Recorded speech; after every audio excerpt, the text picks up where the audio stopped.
right රසායනික සමතුලිතතාව දෙවෙනි video එක තමයි අද මේ කරන්නේ. අපි කලින් පළවෙනි එකෙන් ප්‍රශ්න මම පේපර් එකේ ප්‍රශ්න 32ක් වෙනකන් සාකච්ඡා කරුවා. අද එතන ඉඳලා ඊතුරු ප්‍රශ්න ටික කතා කරන්න තමයි හදන්නේ. හරිද? right ගන්න 33 වෙනි ප්‍රශ්නය. මේක තියෙන හරි වැරදි ප්‍රශ්නයක්. හරිද? මේකේ තියෙන්නේ පළවෙනි වාක්‍යයේ තියෙනවා දෙන ලද ප්‍රතික්‍රියාවක් සමතුලිත අවස්ථාවේ පසුවන විට පළවල සාන්ද්‍රණ පද සහ ප්‍රතික්‍රියකවල සාන්ද්‍රණ පද අතර අනුපාතය නියත උෂ්ණත්වය හා නියත පීඩන තත්ත්වයට තෙදී නියත වේ කියලා තියෙනවා. හරිද? ප්‍රශ්න දෙක කියවන්න. එලා කියන්නේ මෙන්න මේ වගේ ප්‍රතික්‍රියාවක් ගන්න. දැන් පොදු ප්‍රතික්‍රියාවක් ලියමුකෝ මම. ලියන්නම්කෝ.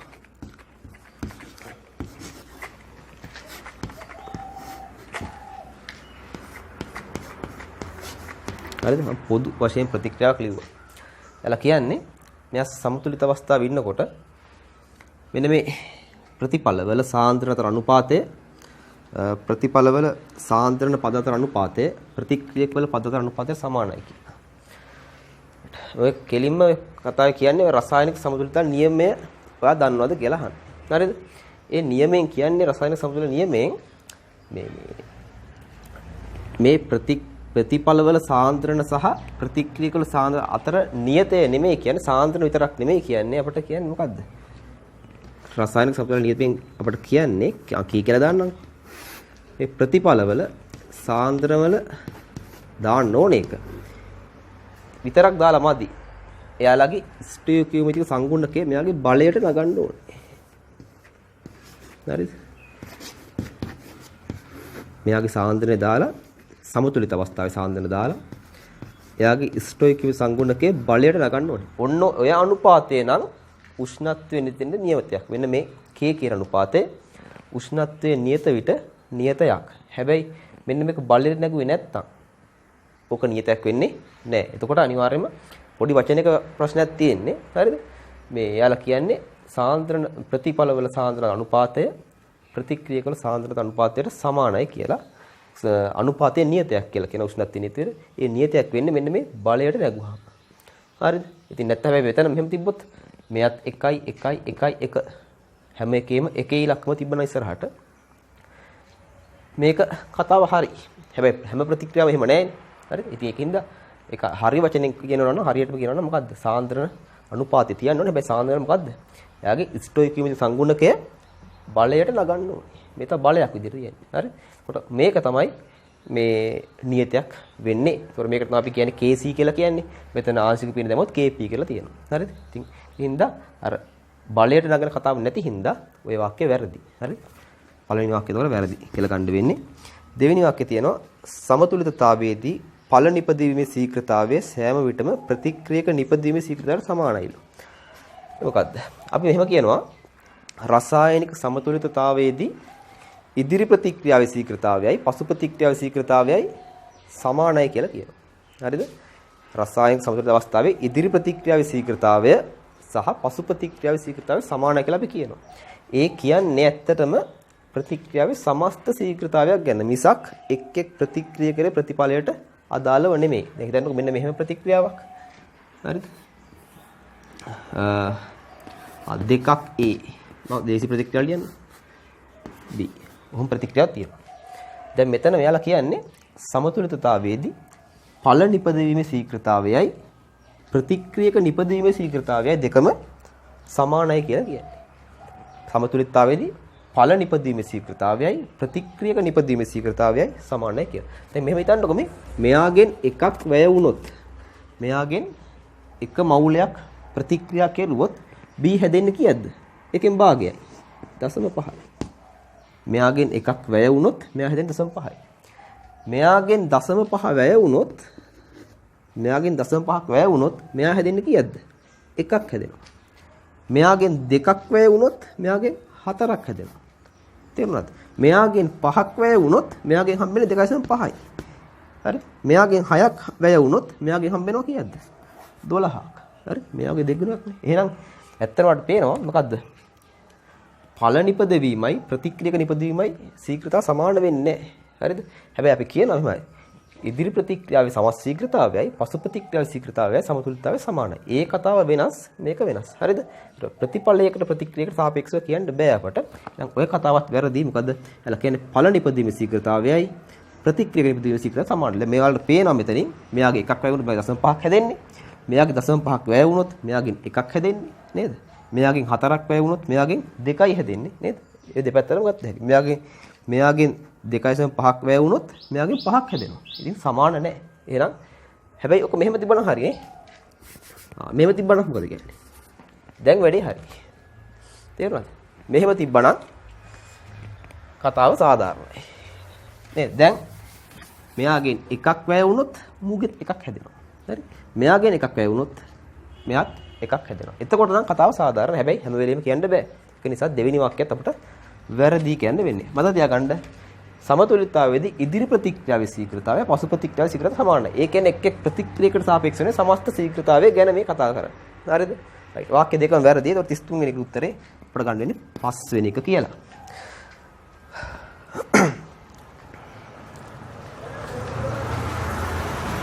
රයිට්. අපි යනවා 34 වෙනි ප්‍රශ්නෙට.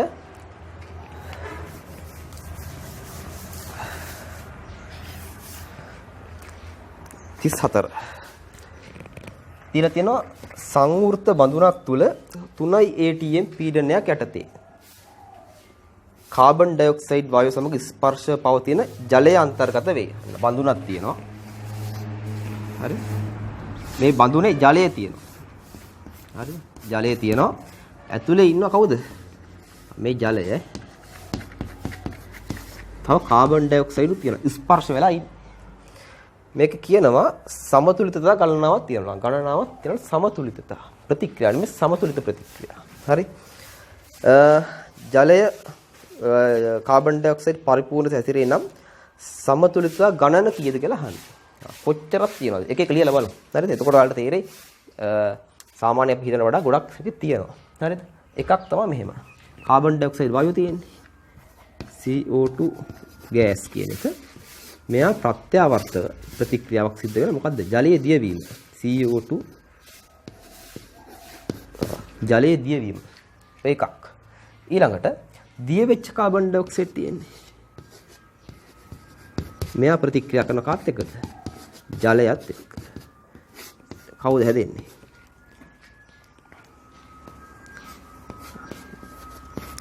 කාබනික් ඇසිඩ් හැදෙන්න පුළුවන්. හරි? කාබනික් ඇසිඩ් හැදෙන්න පුළුවන්. කාබනික් ඇසිඩ් වතුරත් එක්ක ප්‍රතික්‍රියා කරන ජල විච්ඡේදනයක්. ජලය. හරිද? අපි සාමාන්‍ය හිතට වඩා ප්‍රතික්‍රියා ගණනාවක් තියෙනවා. ඒතකොට මෙතන මොකද්ද වෙන්නේ? මේ කාබනික් ඇසිඩ් කියන එකට පුළුවන් H එකක් රිලීස් කරන්න මෙහෙම. එතකොට HCO3 ඍණ සහ H3O+ කියලා හැදෙනවා නේද? මෙයා ඇත්තටම වෙලා තියෙන්නේ මොකක් කරලාද? මෙයා හයිඩ්‍රජන් අණුවක් නැත්නම් ප්‍රෝටෝනයක් අයින් කරලා තියෙනවා. මේක ඇත්තටම අයනික සමතුලිතතාවයේදී කතන්දර ගොඩක් කතා කරනවා අපි. H+ එකක් අයින් කරා. ඒක මෙයා ගත්තා. මෙයා H+ අයින් කරන නිසා ආම්ලයක් කියලා කියනවා. මෙයා H+ ගත්ත නිසා භස්මයක් කියලා කියනවා. හරි? මෙයා ආම්ලයක් H+ අයින් කරා. මෙන්න H3O+ හදුනා. බයිකාබනේට්. රයිට්. තව තියෙනවා මේ බයිකාබනේට් එකකට පුළුවන් බයිකාබනේට් අයනට පුළුවන් මොකක් කරන්නද? තවත් H+ එකක් රිලීස් කරන්න. අපිට පේනවා මෙතන H කියලා එකක් තියෙනවනේ. එයාට පුළුවන් තව හයිඩ්‍රජන් අයනයක් ඉවත් කරලා ඒක අණුව මෙතන මෙහෙම එනවා. H3O+ දාන තව මොකද්ද? කාබනේට් හැදෙන්නත් පුළුවන්.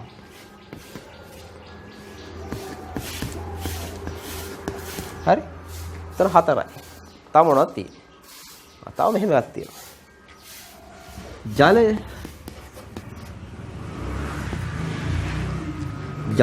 ජලයේ අණුවත් එයා ස්වයං විඝටනයක් වෙනවා. හරිද? මෙහෙම. H3O+ OH- කියලා එයා ස්වයං විඝටනයක් සිද්ධ වෙනවා. ඉවරද? තව එකක් තියෙනවා. ඇයි ජලයේ වාෂ්ප වෙන එක මේ? ජලයේ තියෙන එක වාෂ්ප වෙන්නත් පුළුවන්. රයිට්. එහෙනම් අනිත් එක තමයි ද්‍රව ජලය පත් වෙනවා වාෂ්ප බවට. හරිද? ඔන්න ඔය විදිහට සමතුලිතතාව තියෙනවා 6ක්. වෙනද අපි හිතනට වඩා ගොඩක් තියෙනවා එතකොට. හරිද? ඉතින් මේ කතන්දර ටික තේරෙම මෙතන තියෙනවා. හරිද? ඒතර උත්තරේ වෙන්න ඕනේ 4 වෙනි උත්තරේ. සමතුලිතතාව 6ක් තියෙනවා. පිළිතුර 4. 36 වෙනි ප්‍රශ්නය.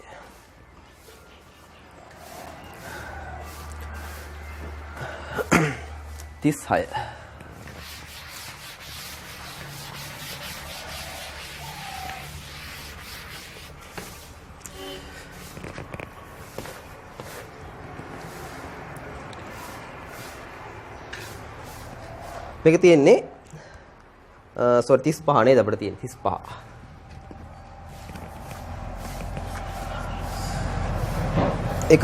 සෙල්සියස්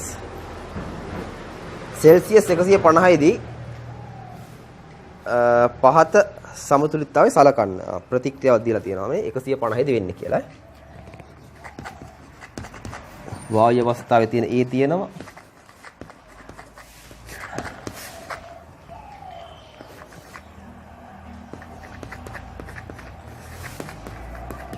මේක ඍණ 50ක් කියලා තියෙනවා එන්තැල්පිය කිලෝජූල් මවුලයට. හරි. තමයි ඒක තාපදායක ප්‍රතික්‍රියාවක් කියලා ඔයාලා දන්නවද? රයිට්. ඊළඟට අපිට කියනවා උත්තර ටික බලාගෙන යන්න. මුල් මේකේ කියනවා A. දැන් මේක මේ 150ට තියෙන්නේ 150යි. 150යි තියෙන්නේ 250ට එනකම් වැඩි කරනවා උෂ්ණත්වය වැඩි කරනවා 250ට එනකම්. හරිද? 250 දක්වා වැඩි කළ විට කුමන ප්‍රකාශ නිවැරදිද? හරි. උෂ්ණත්වය වැඩි කරද්දී ප්‍රතික්‍රියාවක ශීඝ්‍රතාවය වැඩි වෙනවා. ඒක අවශෝෂක වේවා, තාපදායක වේවා ඕන එක ප්‍රතික්‍රියාවක ශීඝ්‍රතාවය වැඩි වෙනවා. උෂ්ණත්වය වැඩි වෙද්දී චාලක රසායනිකදී කතන්දරේ ගොඩක් කතා කරන්න තියෙනවා. හරිද? උෂ්ණත්වය වැඩි වෙද්දී ප්‍රතික්‍රියාවක ශීඝ්‍රතාවය වැඩි වෙනවා. තාපදායක හෝ වේවා, අවශෝෂක වේවා. ඒ කියන්නේ ඉදිරි ප්‍රතික්‍රියාවේ ශීඝ්‍රතාවය, පසු ප්‍රතික්‍රියාවේ ශීඝ්‍රතාවය දෙකම වැඩි වීමක් සිද්ධ වෙනවා. හරිද?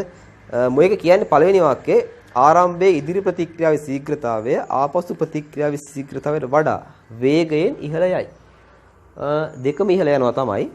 කාගේද වැඩියෙන් ඉහළ යන්නේ? සාමාන්‍යයෙන් උෂ්ණත්වය වැඩි කරාම ප්‍රමුඛ වෙන්නේ අපි පළවෙනි වීඩියෝ එකේ මේක දැන් ගොඩක් කතා කරා ප්‍රශ්න වලින් උෂ්ණත්වය වැඩි කරාම ප්‍රමුඛව සිද්ධ වෙන්නේ තාප අවශෝෂක ප්‍රතික්‍රියාව. දැන් මෙතන මේ ප්‍රතික්‍රියාව දායකයි මේක අවශෝෂකයි. එහෙනම් උෂ්ණත්වය වැඩි වෙද්දී ප්‍රමුඛව සිද්ධ වෙන්නේ කවුද? අවශෝෂක ප්‍රතික්‍රියාව. එතකොට උෂ්ණත්වය වැඩි වෙද්දී දෙකේම වේගය වැඩි වෙනවා. හැබැයි මෙයාට සාපේක්ෂව මෙයාගේ වේගය වැඩි වෙනවා. අවශෝෂක ප්‍රතික්‍රියාව ප්‍රමුඛ වෙනවානේ. එහෙනම් අවශෝෂක ප්‍රතික්‍රියාව වේගය එකපාරට වැඩි වෙනවා. හරි. වැඩි වෙලා ආයි සමතුලිත වෙනකොට ওই ප්‍රතික්‍රියා දෙකේ වේග දෙක සමාන වෙනවා. හරිද? රයිට්. එහෙනම් උෂ්ණත්වය වැඩි වෙද්දී ප්‍රමුඛ වෙන්නේ ඉදිරි ප්‍රතික්‍රියාව නෙමෙයි පසු ප්‍රතික්‍රියාව. මොකද අවශෝෂක නිසා. ආපසු ප්‍රතික්‍රියා මේකේ පළවෙනි වාක්‍යය වැරදි. හරිද? එයාලා කියන්නේ ඉදිරි ප්‍රතික්‍රියා ශීඝ්‍රතාවය වැඩි වෙනවා කියලා. ඒ වැරදි. B බලන්න ආරම්භයේදී ආපසු ප්‍රතික්‍රියා ශීඝ්‍රතාවය ඉදිරි ප්‍රතික්‍රියා ශීඝ්‍රතාවය හරි. ඒකේ දෙවෙනි එකේ කියන්නේ මේක අනිත් පැත්ත. පළවෙනි එක අනිත් පැත්ත කියන්නේ. අනිත් පැත්ත නම් ඉතින් වැඩි හරිනේ. ආපසු ප්‍රතික්‍රියා ශීඝ්‍රතාවය වේගෙන් ඉහළ යනවා කියලා කියන්නේ. එතකොට B කියන එක හරි. C ආරම්භයේදී ඉදිරි හා ආපසු ප්‍රතික්‍රියා ශීඝ්‍රතාවයන් එකම ගුණාකාරයෙන් වැරදි. එකම ගුණාකාරකකින් නෙමෙයි වෙනස්. දෙකෙන් වැඩි වෙනවා. හැබැයි එකම ගුණාකාරකේ කියන්න බෑ. දැන් උත්තරේ 5නේ. උත්තරේ 5. අනිත් එක බලන්නත් අවශ්‍ය නැහැ. බලමු ඒවට නේද? දීලා තියෙනවා පොඩි මේ ප්‍රකාශනයක් දීලා. එතකොට ඒකේ තියෙන්නේ මේ මම මේ කෙටි ලියන්නම් ඈ. 250 දී ඉදිරි ප්‍රතික්‍රියා ශීඝ්‍රතාවය. මම හිතන්නම් ඉදිරි ප්‍රතික්‍රියාව VF කියලා. 250 දී මේ VF ඉදිරි ප්‍රතික්‍රියා ශීඝ්‍රතාවය. හරි? බෙදීම 150 දී මොකක්ද? ඉදිරි ප්‍රතික්‍රියා ශීඝ්‍රතාවය 150 VF. රයිට්. ඒක සමානයිලු මොකේදද? 250 දී ආපසු. 250 ආපසු කම VR දාන්න. මෙතන 150 සෙල්සියස් VR. රයිට්. 250 දී මෙහෙම කතාවනේ කියන්නේ. මේක ඒකට සමතුලිතතාවයේදී මෙන්න මේ ප්‍රකාශනය තියලා තියෙනවා. 250 දී ඉදිරි ප්‍රතික්‍රියා ශීඝ්‍රතාවය සමානයි බෙදීම 150 දී ඉදිරි ප්‍රතික්‍රියා ශීඝ්‍රතාවය ඒක සමානයිලු 250 දී පසු ප්‍රතික්‍රියා ශීඝ්‍රතාවය 150 දී පසු ප්‍රතික්‍රියා ශීඝ්‍රතාවයේ අනුපාතයට. හරිද? දැන් මෙහෙම හිතන්නකෝ. 150යි 250යි ගන්නකෝ. 250යිදී. හරිද? ඉදිරි ප්‍රතික්‍රියා ශීඝ්‍රතාවයයි පසු ප්‍රතික්‍රියා ශීඝ්‍රතාවය සමානයි. ඒ සමතුලිතයිනේ. එහෙනම් ඉතින් මේකයි මේක සමානයි. හරි? කැපිලා. දැක්නවද? 150යිදී ඒත් සමතුලිත අවස්ථාවේදී ඉදිරි ප්‍රතික්‍රියා ශීඝ්‍රතාවයයි පසු ප්‍රතික්‍රියාවයි එතනත් සමානයි. ඉතින් මේකට මේකත් සමානයි. ඉතින් එතකොට ඔයාලට එනවා පේනවා මෙතනත් එකයි මෙතනත් එකයි. එහෙනම් කතාව ඇත්තනේ නේ. C D කියන කතාව හරි. හරිද? එතකොට B D කියන උත්තරේ කොහොමත් 5යි. ඉතින් මෙතන ළමයෙක්ට මෙතෙන්ට ආවට පස්සේ මේක ඇත්තරම මේක ෂුවර් එකටම වැඩි මෙතන කොට දාගත්තා නම් මේක ගැන බලන්න දෙයක් නැහැ. හරිද? උත්තරේ 5. 36 වෙනි ප්‍රශ්නේ.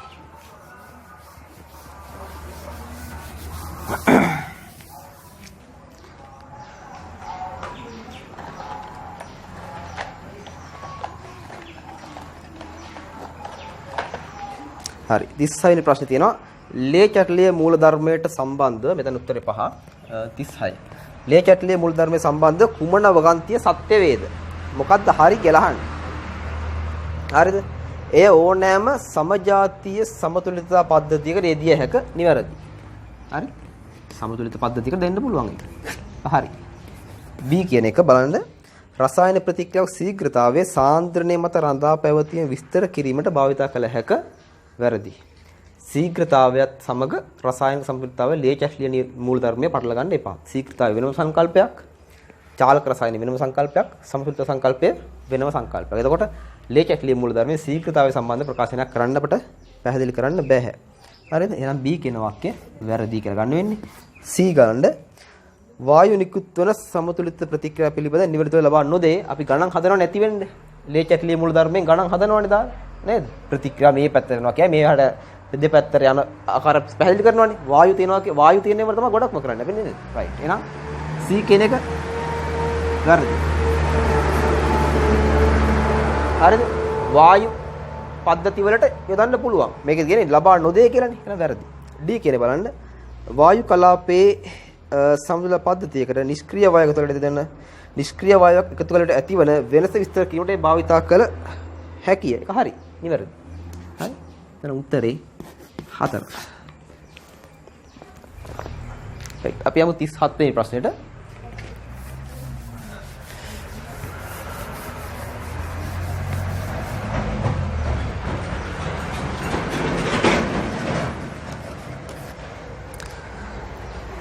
හරි වැරදි ප්‍රශ්නයක් තියෙන්නේ. සත්‍ය අසත්‍ය ප්‍රශ්නයක්. ප්‍රත්‍යාවර්ත ප්‍රතික්‍රියාවක් සමතුලිතතාවයේ ඇති විට ඉදිරි ප්‍රතික්‍රියාවේ ශීඝ්‍රතාවය පසු ප්‍රතික්‍රියා ශීඝ්‍රතාවයට සමානයි. හරි දැන් කතා කරලා ඉතින් ඇති වෙන්න. ඒක හරි. පළවෙනි වාක්‍යය හරි. සමතුලිතතාවයේදී ඉදිරි ප්‍රතික්‍රියාවේ සක්‍රීය ශක්තිය පසු ප්‍රතික්‍රියාවේ සක්‍රීය ශක්තියට සමානයි. ඒක වැරදි. සක්‍රීය ශක්තිය සමාන වෙන්න කියලා නීතියක් නැහැ. හරිද? ශීඝ්‍රතාව සමාන වෙන්න පුළුවන්. ප්‍රතික්‍රියාවේ පසු ප්‍රතික්‍රියාවේ ඉදිරි කියන්නේ ශීඝ්‍රතාවයේ සමාන වෙනවා රසායන සමතුලිත අවස්ථාවේ. හැබැයි සමාන වුණා කියලා ඉදිරි ප්‍රතික්‍රියාවේ පසු ප්‍රතික්‍රියාවේ සක්‍රීය ශක්තිය සමාන වෙනවද? සමාන වෙන්නේ නැහැ. හරිද? ඒක වැරදි. ඒතකොට උත්තරේ 3. හරිද? සාමාන්‍යයෙන් ගත්තොත් මෙහෙමනේ. තාපදායක ප්‍රතික්‍රියාව ගත්තොත් මෙන්න මෙහෙම සරල බැලුවොත් මේක. හරිද? මේ තමයි අර ප්‍රතික්‍රියක තාපදායක ප්‍රතික්‍රියාවක් මේ. ප්‍රතික්‍රියක. මෙතන තමයි ඵල තියෙන්නේ. ප්‍රතිඵල. ඒතර මෙන්න මේකට අපි කියනවා මෙතන තමයි අර එයාලා හදන සක්‍රීය සංකීර්ණය මෙතන. අතරමැදි අස්ථායි සංකීර්ණය. අස්ථායි සංකීර්ණයක් කියන්නේ යම්කිසි ඉහළ ශක්තිය අවස්ථාවකට ගිහිල්ලා තමයි ඵලවලටපත් වෙන්නේ. මෙතන ප්‍රතික්‍රියකවල ශක්තියට වඩා ඵලවල ශක්තිය අඩුයි. පේනවනේ? මෙතන ශක්තිය. හරිද? ඒ ශක්තිය. ඒතර ප්‍රතික්‍රියවල වඩා ඵලවල ශක්තිය අඩුයි. ඉතින් ඒකද මේක තාපදායක ප්‍රතික්‍රියාවක්. හරිද? ඒතකොට මේක තමයි මේ ප්‍රමාණයට අපි කියන මේ ශක්තියට කියන මේ ප්‍රමාණයට ඉදිරි ප්‍රතික්‍රියාවේ සක්‍රීය ශක්තිය. ප්‍රතික්‍රියක ඵල. ඒ කියන්නේ මෙන්න මේ ශක්ති බාධකයේ තරණය කළා තමයි මෙතන ඉන්න ඕනේ. පසු ප්‍රතික්‍රියාවේ සක්‍රීය ශක්තිය කියන්නේ මේක. මෙන්න මේ ටික. ඒ කියන්නේ ඵල වලින් ප්‍රතික්‍රියක වලට එන්න නම් මෙයා මෙන්න මේ ශක්ති බාධකයේ මගහැරලා එන්න ඕනේ. මගහැරගෙන මේක පසු කරලා එන්න ඕනේ මෙතෙන්ට. එහෙනම් ඉදිරි ප්‍රතික්‍රියා සක්‍රීය ශක්තිය මේක. මෙන්න මේ දුර. මේ ප්‍රමාණය. පසු ප්‍රතික්‍රියා සක්‍රීය ශක්තිය කියන්නේ මෙන්න මේ ප්‍රමාණය. හරි? එතකොට සමතුලිතතාවය නෝට ශීඝ්‍ර සමාන වෙන්න පුළුවන්. සමාන වෙනවා. සමතුලිතතාවයේදී ශීඝ්‍ර සමානයි. ශීඝ්‍ර ප්‍රතික්‍රියා පසු ප්‍රතික්‍රියාව. හැබැයි සක්‍රීය ශක්තිය සමානයි කියලා ගන්න බෑ. එතකොට උත්තරේ 3 කියලා ගන්න වෙන්නේ. රයිට්. අපි ඊළඟට 39 37 නේ 38 මේ ප්‍රශ්නේ. 38 මේකේ තියෙනවා උෂ්ණත්වය වැඩි කළ විට තාප අවශෝෂක ප්‍රතික්‍රියාවක සමතුලිතතාවය වැඩිපුර ඵල සාදමින් ඉදිරි දිශාවට නැඹුරු වේ. හරි කතා කරලා තියෙන කතාවක්. මෙතන මම මෙහෙම සරලව ලියන්නම්කෝ. A මෙතන B තියෙනවා කියලා හිතන්න. මේක තාපදායකයි. එහෙනම් ඩෙල්ටා H වල අගය බිඳුවට වඩා අඩුයි කියන එකනේ කියන්නේ. තාපදායකයි. හරිද? සෝරි. තාප අවශෝෂක නේද? අවශෝෂක. එහෙනම් බිඳුවට වඩා වැඩි. හරිද? උෂ්ණත්වය වැඩි කරාම මතකෙන් කියන්නේ උෂ්ණත්වය වැඩි කරාම ප්‍රමුඛ වෙන්නේ අවශෝෂක ප්‍රතික්‍රියාව. එහෙනම් ඉදිරි ප්‍රතික්‍රියාව අවශෝෂකයිනේ. එහෙනම් උෂ්ණත්වය වැඩි කරාම ප්‍රමුඛව සිදු වෙන්නේ මෙන්න මේ ඉදිරි ප්‍රතික්‍රියාව වැඩිපුර ඵල සෑදෙනවා. B කෙනෙක් කෙනා වැඩි වෙනවා. ප්‍රතික්‍රියාව මෙහාට යන්න යන මෙයා වැඩි වෙනවා. වැඩිපුර ඵල සාදමින් ඉදිරි දිශාවට නැඹුරු වේ නිවැරදි වාක්‍යය. හරියටම හරි. තාප අවශෝෂක ප්‍රතික්‍රියාවක ඉදිරි ප්‍රතික්‍රියාවේ සක්‍රීය ශක්තිය පසු ප්‍රතික්‍රියාවේ සක්‍රීය ශක්තියට වැඩි. ඉස්සෙල්ලා ඇඳයික ඉස්සෙල්ලා ඇඳේ දායකයක මෙන්න මෙහෙමයි. මෙතන ශක්තිය තියෙන්නේ. හරිද? එතකොට ඔයාලා දන්නවා එන්තැල්පි පාඩම පොඩි අයිඩියා එකක් තියෙනවා නම් තාප දායක ප්‍රතික්‍රියාවක හරිද? ප්‍රතිඵලවල මෙහෙම හිතන්න. ඵලවල ශක්තිය ප්‍රතික්‍රියක ශක්තියට අඩුයි නම් ප්‍රතිඵලවල ශක්තිය අඩුයි නම් ඒක තාප දායක එකක්. ප්‍රතිඵලවල ශක්තිය වැඩි නම් ප්‍රතික්‍රියක වලට වඩා ඒක තාප අවශෝෂක ප්‍රතික්‍රියාව. ඩෙල්ටා H ධනාගයක් තියෙනවා. එහෙනම් අවශෝෂක ප්‍රතික්‍රියාවක අපි සටහන එන්නේ මෙන්න මෙහෙම. සරල වෙන්න කොහොමද? මේ තියෙන මොනවද? ප්‍රතික්‍රියක. මෙතන තියෙන මොනවද? ඵල. ඇයි මේ ඵල උඩින් ආවේ? හේතුව ප්‍රතික්‍රියක වල වඩා ඵලවල ශක්තිය වැඩි තාප අවශෝෂක වල. රයිට්. ඵලවල වැඩි නම් තමයි අක අවශෝෂක වෙන්නේ. එතකොට මේ තමයි මෙන්න මේ දුරට කියන්නේ අපි මොකද්ද? මේකට කියන්නේ මම සිම්පල් A කියලා දාන්නම්. A කියලා කියන්නේ මොකද්ද? ඉදිරි ප්‍රතික්‍රියාවේ සක්‍රීය ශක්තිය. ප්‍රතික්‍රියක වලින් ඵල හැදෙනවා. මේකට කියනවා ඉදිරි ප්‍රතික්‍රියාවේ සක්‍රීය ශක්තිය. එතකොට මේ සිම්පල් මම මේක දාන්න මේ උස. මේ B කියලා කියන්නේ මොකද්ද? ඵල වලින් ප්‍රතික්‍රියක. එහෙනම් B කියලා කියන්නේ පසු ප්‍රතික්‍රියාවේ සක්‍රීය ශක්තිය. A කියලා කියන්නේ ඉදිරි ප්‍රතික්‍රියාවේ සක්‍රීය ශක්තිය.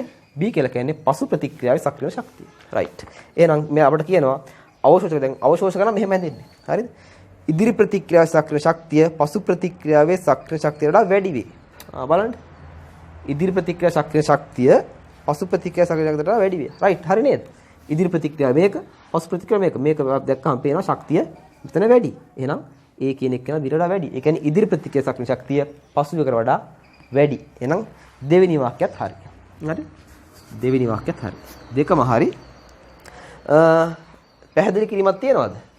රසායනික සමතුලිතතාවය පැහැදිලි කරන්න බෑ චාලක රසායනය. හරිද? දෙවෙනි වාක්‍යය කියන්නේ මේ චාලක රසායන සංකල්පයක්. සක්‍රීය ශක්තිය. ඒක අදාළ නෑ රසායනික සමතුලිතතාවයට. හරිද? එහෙනම් පැහැදිලි කිරීම වැරදි. පැහැදිලි කිරීමක් නෑ. හරිද? උත්තරේ 2.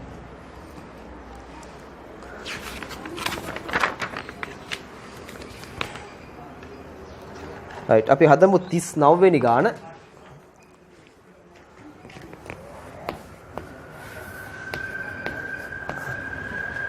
39. හරිද? ප්‍රතික්‍රියාව දෙනවා සෙල්සියස් 25 දී ඇලුමිනියම් රයිට්.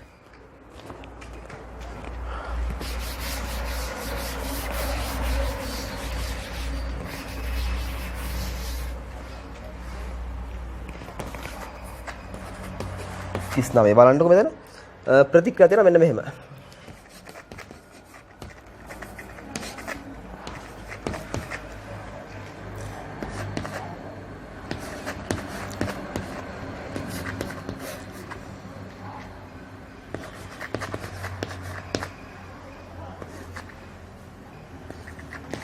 ඔහොම තියෙන්නේ. මම මේක භෞතික අවස්ථාව දැම්මේ නෑ. ප්‍රතික්‍රියාව දීලා තිනවා. මෙයාගේ සමතුලිතතා නියතය. ඒ කියන්නේ KC යගේ කියලා හිතමුකෝ. K මොකක් හරි KC හරි KP හරි. මෙතන නම් හැබැයි සාන්ද්‍රණ ගන්න දෙන්න හින්දා KC කියලා හිතමු. හරිද? ඒක දීලා තියෙනවා එක වැඩි කිරීම 10/25යි මවුල 6ක් ඒ වගේම DM මෙතන ඍණ 6 වෙන්න ඕනේ. ඒක එච්චර පැහැදිලි නෑ ටියුට් එකේ. එතන 18. ඔහම තියෙන්නේ. ඔහම තමයි තියෙන්නේ. සමතුලිතතා නියතය. අපෙන් අහනවා ඇලුමිනියම් නයිට්‍රේට් මේක දීලා මෙයාගේ සාන්ද්‍රණය දීලා තියෙනවා. පරිමාවක් දීලා තියෙනවා. ඒ වගේම මෙයා ඇවිල්ලා තියෙන්නේ මෙයාගේ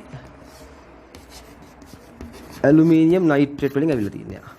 මෙයා ඇවිල්ලා තියෙන්නේ කාගෙන්ද? NaF ගෙන්. මෙයා ඇවිල්ලා තියෙන්නේ එහෙම. හරි. එයා NaF ගෙන් ඇවිල්ලා තියෙන්නේ. හරිද? හරි. ඒ දෙන්න කලවම් කරපු ප්‍රමාණ තියෙනවා. අපෙන් අහන්නේ ලැබෙන ද්‍රාවණයේ මෙන්න මෙයාගේ සාන්ද්‍රණය අහන්නේ. මෙයාගේ සාන්ද්‍රණය. රයිට්. මෙතන තේරුණානේ ඇලුමිනියම් නයිට්‍රේට් ගත්තම බය වෙන්න එපා. ඒක ඇලුමිනියම් වල තියෙන යාගේ. සෝඩියම් ෆ්ලෝරයිඩ් වලින් තමයි මේ F ඇවිල්ලා තියෙන්නේ. රයිට්. ඒක මම අයින් කරගන්න එතන නැත්නම් පැහැදිලි නෑනේ.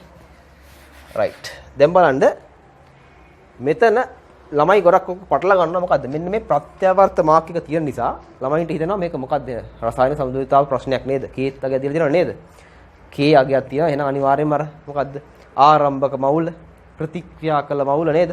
නැත්නම් මවුල වෙනස් වීම සමතුලිත මවුල ඔය කතාවට එන්න හදනවා ළමයි. මේක දැක්ක ගම. මේකක් දකින්නවනේ. හැබැයි බලන්න මේ කේවල අගය 1025යි. 1025 කියන්නේ සාමාන්‍ය කුඩා අගයක්ද? සාමාන්‍ය මධ්‍යස්ථ අගයක්ද? නෑ. 1025 කියන්නේ ගොඩාක් විශාල අගයක්. ඉතින් මේ වගේ කේවල අගය ගොඩාක් විශාල නම් ඒ කියන්නේ සමතුලිතතා නියතය ගොඩාක් විශාල නම් මේ 1025 කියන්නේ අති විශාල අගයක් නේ. ගොඩක් විශාල නම් අපිට කියන්න පුළුවන් මොකක්ද මේකේ තේරුම? අපි K ප්‍රකාශනය ලියන්නේ කොහොමද? KC ලියන්නේ කොහොමද? මෙයාගේ සාන්ද්‍රණයේ බෙදීම මේකේ සාන්ද්‍රණ නේද? මේකේ සාන්ද්‍රණ බෙදීම මේකේ සාන්ද්‍රණනේ. අර ස්ටොයිකියුමිතික බලයට නගලා රයිට්. එහෙනම් මේකේ තේරුම කේවලගේ ගොඩාක් විශාලයි කියන්නේ මේ ප්‍රතිඵල පැත්ත ගොඩාක් විශාලයි. නේද? K ගොඩාක් වැඩි කියන්නේ අර KC ප්‍රකාශනයේ උඩ කෑල්ල හරය නෙමෙයි ලවය කියන කොටස. ලවය උඩින් තියෙන ලවයනේ. හරි. ලවය ගොඩාක් විශාලයි කියන එකයි කියන්නේ. නේද? එහෙනම් මේ K යගේ විශාලයි කියලා කියන්නේ මේ ප්‍රතිඵල පැත්ත ගොඩාක් මෙයාට සාපේක්ෂව ලොකු වැඩි. ගොඩක් වැඩි. හරි? ප්‍රතිඵල පැත්ත ගොඩාක් වැඩි කියන්නේ මේක නිකන් ප්‍රත්‍යවර්ත නෑ වගේ. කියන්නේ මෙයාට සාපේක්ෂව මෙයාගේ සාන්ද්‍රණ සෑහෙන්න වැඩි. ඒක තේරුම මේ ප්‍රතික්‍රියාව ප්‍රත්‍යවර්ත නෑ වගේ. හරිද? ප්‍රත්‍යවර්ත දාලා තිබ්බට ඇත්තටම මේක තනි ප්‍රතික්‍රියාවක් වගේ. හරිද? අර කියන්නේ තේරෙනවා ඇති. මේ K අගේ ගොඩක් විශාල හින්දා අපිට කියන්න පුළුවන් මේක ප්‍රත්‍යවර්ත නෑ. මේක තනි කියලා අපිට හදන්න පුළුවන්. හරිද? එහෙනම් ඉතින් අපි කරන්නේ තනි ප්‍රතික්‍රියාවක් කියලා හිතා ගන්නවා මේක අර සාමාන්‍ය රසායනික ගණනය කිරීම වල හදන ගණන් තියෙන්නේ. අන්න ඒ වගේ හදන්න. සමතුලිතතා කතාවක් නැහැ. තේරුණාද? ඇයි එහෙම කරේ? K අගේ ගොඩාක් විශාලයි. එතකොට මේ ප්‍රතිඵල පැත්ත ගොඩාක් විශාලයි. ඒ කියන්නේ ප්‍රතිඵල පැත්ත ගොඩාක් විශාලයි කියන්නේ ඉදිරි ප්‍රතික්‍රියාව පමණක් සිදු වෙනවා කියලා ගන්න පුළුවන්. පසු ප්‍රතික්‍රියාවක් වෙනවනන්නේ මෙයත් වැඩියෙන් හම්බෙන්නේ නේද? මෙයා අඩු වෙන්නේ. එහෙනම් අපිට කියන්න පුළුවන් K විශාල හින්දා ඉදිරි ප්‍රතික්‍රියාව පමණක් සිදු වෙනවා කියලා උපකල්පනය කරන්න පුළුවන්. එහෙනම් අපි සාමාන්‍ය ප්‍රත්‍යවර්ත කතාව අමතක කරලා සාමාන්‍ය ගණක් හදනවා දැන් මේක. එහෙනම් දැන් K වලගෙන් අපිට වැඩක් නැහැ. හරිද? එහෙනම් අපි බලමු දැන් සාමාන්‍ය විදිහට හදන්න තියෙන්නේ. මම හදනවා මෙයාගේ මවුල ගන්න හොයා ගන්න. ඇලුමිනියම් මවුල. හරි? ඇලුමිනියම් මවුල. කොහොමද හොයන්නේ? සාන්ද්‍රණය වරක් පරිමාව නේද? මේක දන්නවනේ අපි. C සමානයි n බෙදීම v. සාන්ද්‍රණය සමානයි මවුල ප්‍රමාණය බෙදීම පරිමාව. එහෙනම් ඉතින් මවුල හොයන්නේ කොහොමද? සාන්ද්‍රණය වරක් පරිමාව. මේ දෙන්න ගුණ කරා මවුල එනවනේ. රයිට්. එහෙනම් මම මෙතන මවුල හොයනවා. මේකේ සාන්ද්‍රණය අපිට දීලා තියෙන්නේ 0.1 මවුල ඩෙසිමීටරයට වරක් පරිමාව වෙන්නේ 25යි. 10^3යි ඩෙසිමීටර්. හරිද? හරි. ඔහොම එනවා මට මෙයාගේ මවුල ගන්න. ඒතකොට සුළු කරාම එනවා මෙන්න මේ ගන්න කියනවා නේද? 25 වැඩි කිරීම කීයද? 10^5ක් මවුල කියලා එනවා. හරිද? ඊට පස්සේ අපි හොයමු දැන් අනිත් එක්කෙනත් F- මවුල. ක්ලෝරයිඩ් මවුල.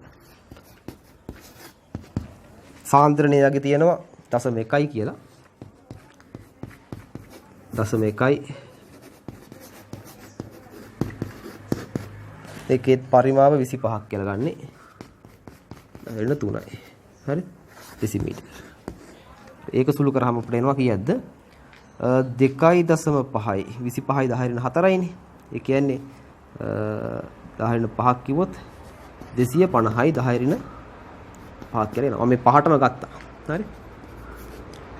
හරි. දැන් බලන්න ප්‍රතික්‍රියා කරන්නේ කොහොමද? මෙයාගේ එකක් එක්ක මෙයාගේ 6ක් ප්‍රතික්‍රියා කරනවා. මූගේ එකට මූගේ 6යි. එකට 6යි. මෙයාගේ එකක් එක්ක මෙයාගේ 6යි. එහෙනම් කොහොමද ප්‍රතික්‍රියා වෙන්න ඕනේ? ඇලුමිනියම් මේ ගන්න තියෙන්නේ. මෙයා වැඩියෙන් තියෙනවා. නේද? මෙයා ඉන්නවා. මෙයා වැඩියෙන් ඉන්නෝනේ. මෙයාගේ එකක් එක්ක මෙයාගේ 6ක්. එහෙනම් මෙයාගේ මේ ප්‍රමාණයත් එක්ක මෙයාගේ වැඩි කරන මෙයාගේ කීයක්ද? මේ ප්‍රමාණය වගේ 6 ගුණයක් මෙයා ප්‍රතික්‍රියා කරනවා. මෙයාගේ එකක් එක්ක මෙයාගේ 6ක්නේ. මේ ප්‍රමාණය වගේ 6 ගුණයක්. මෙතන සීමාකාරී ප්‍රතික්‍රියාවක මොකද්ද? සීමාකාරී. ඉක්මනට ඉවර වෙන එක්කේන. මුලින් ඉවර වෙන්නේ ඇලුමිනියම්. අඩුවෙන් ඉන්න එකනේ. ෆ්ලෝරයිඩ් තමයි අතිරික්ත ප්‍රතික්‍රියකේ. වැඩිපුර ඉන්න එක්කේන. එයා ඉතුරු වෙනවා. රයිට්. එහෙනම් අපි හොයාගමු මොකද්ද? ප්‍රතික්‍රියා කරන ඇලුමිනියම්. ඒක හොයන්න ඕනේ නෑ ඇත්තටම. ඒක අවශ්‍ය නෑ ඇත්තටම. අවශ්‍ය ඕනේ නෑ. ඒක තේරුම් ගන්නකො. නේද? ඇලුමිනියම් මවුල ගන්න මේක හොයාගත්තා. ෆ්ලෝරයිඩ් ක්‍රියා කරන ඒ වගේ 6 ගුණයක්. එහෙනම් මෙතන වැඩියෙන් තියෙනවා. ඉතින් ඒක අවුලක් නෑ අපට. හරි? අපට ඕනේ මෙන්න මේ කැලේනේ. රයිට්. මොකද අපට ඕනේ අහන්නේ මෙන්න මෙයාගේ සාන්ද්‍රණය අහන්නේ නේද? මෙයාගේ සාන්ද්‍රණය අහන්නේ. ඉතින් ඇත්තටම එහෙනම් මේක හොයන්න ඕනේ. හොයලා බලලා මෙතනින් එහාට 6 ගුණයක් කියලා ගන්න ඕනේ. මෙතනින් මේකනේ අපට අවශ්‍ය වෙන්නේ. ඒතකොට තේරුම් ගන්න මෙයාගේ එකක් එක මෙයාගේ 6ක් ප්‍රතික්‍රියා කරනවා. ඒ කියන්නේ මෙයා සීමාකාරී ප්‍රතික්‍රියක වෙනවා. මෙයාගේ 6 ගුණයක් ප්‍රතික්‍රියා කරනවා. කියන්නේ මේ වගේ 6 ගුණයක් ප්‍රතික්‍රියා කරනවා. ඉතුරු වෙනවනේ මෙයා. 6 ගුණයක් කියන්නේ මේක 6න් වැඩි කරොත් කීය දෙන්නේ? 150යි. 150යි 10යි 5යි. එතකොට මෙයා 250ක් තියෙනවානේ. එතකොට මෙයාගේ ඉතුරු වෙනවා. මෙයා අතිරික්ත. හරි. එයා වැඩක් නැහැ ඉතින්. අපි එතෙන් විතරයි මේ එතෙන් විතරයි අපට අවශ්‍ය වෙන්නේ. දැන් මේක එකක් ප්‍රතික්‍රියා කරාම මෙයාගෙත් එකක් හැදෙනවා. නේද? මෙයාගෙන් එකක් ප්‍රතික්‍රියා කරා මෙයාගෙත් එකයි. මෙයාගෙන් 5යි නම් මෙයාගෙත් 5යි. මෙයාගෙන් 10යි නම් මෙයාගෙත් 10යි. මෙයාගෙන් මේ ගාන නම් මෙයාගේ මවුල ගාන හොයන්න පුළුවන්. හරිද? දැන් මම ලියනවා සෑදෙන AlF6 3- හරි? මවුල කීයක්ද? මෙන්න මේ ගානමයි. මේ එකට එකනේ. රයිට්. එහෙනම් 25 වරක් 10 ඍණ 5යි මවුල. හරිද? අපිට කෙලින්ම ගන්න බෑ. මේක හොයන්න නැතුව ගන්න බෑ. මොකද අපි දැනගන්න ඕනේ කවුද සීමාකාරී කවුද අතිරික්ත කියලා හොයාගන්න වෙනවා. හරිද? එහෙනම් මෙන්න මේ ගාන තමයි ප්‍රතික්‍රියා කරන්නේ මෙයාගේ. හම්බෙන්නේ මේක. සෑදෙන. අපෙන් අහන්නේ යාගේ සාන්ද්‍රණයනේ. ආයෙත් AlF6 3- සාන්ද්‍රණය. ඒ කියන්නේ සාන්ද්‍රණය හොයන්නේ කොහමද? මවුල ප්‍රමාණය වෙදීම පරිමාවනේ. මවුල ප්‍රමාණයද පරිමාව. මවුල ප්‍රමාණය 25 වරක් 10 ඍණ 5යි මවුල. පරිමාව වෙන්නේ මුළු පරිමාව මෙයාරයා ගෙනුත් 25යි, ඇලුමිනියම් ගෙනුත් 25යි, ෆ්ලෝරයිඩ් ගෙනුත් 25යි 50යි ඔක්කොම. ඒතර මෙතන 50 වරක් 10 ඍණ 3යි කියලා දාන්න.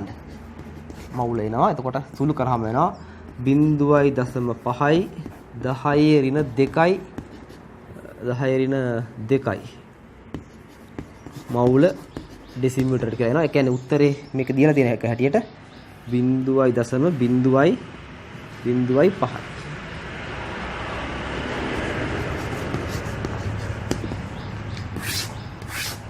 මේක තමයි අපට උත්තරේ කියලා ගන්න වෙන්නේ. උත්තරේ දෙවෙනි උත්තරේ. එතකොට මතක තියාගන්න සමතුලිතතාව නියතිය තිබ්බට ප්‍රත්‍යාවර්ත මාර්ග එක තිබ්බට අපිට ඒක දැන් ළමෙක් ඕක සමතුලිතතාව නියතේ මාර්ගයෙන් හදන්න ගියොත් එහෙම ඒක හදන්න බෑ ඇත්තට. හරිද? ළමයි කෙලින්ම හදන්නේ බොහොම ලේසි ගණනක් තියෙන්නේ. අපි තේරුම් ගන්න ඕනේ අර වගේ ලොකු විශාලයක් එනකොට ඇත්තටම මේක ප්‍රත්‍යාවර්ත නැහැ කියලා අපිට හිතන්න පුළුවන්. ඉදිරි ප්‍රතික්‍රියා පමණක් කරනවා කියලා හිතන්න පුළුවන්. ඇයි මේ පැත්ත ගොඩාක් විශාලයිනේ. රයිට්. එහෙනම් ඔබ තමයි එන්නේ උත්තරේ දෙවෙනි උත්තරේ. රයිට්. අපි යනවා 40 වෙනි ගානට. ගතික සමතුලිතතාවයේ ඇති සමජාතීය.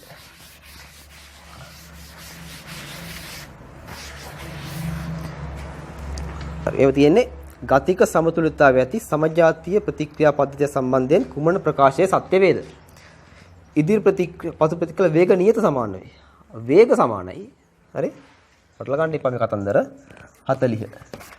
ඒ ඉදිරි හා පසු ප්‍රතික්‍රියාවල වේග නියත සමානයි. වේග නියත සමාන නැහැ. වේගයයි සමානයි. සමතුලිතතාවය ඉන්නකොට ඉදිරි ප්‍රතික්‍රියා වේගයයි පසු ප්‍රතික්‍රියා වේගයයි සමානයි. වේග නියත සමාන නැහැ. හරි? නියත සමානයි කියලා ගන්න බෑ. හරිද? එහෙනම් උත්තරේ හරියට වැරදි. සමාන කියලා කියන්න බෑ හැම වෙලෙම. හරිද?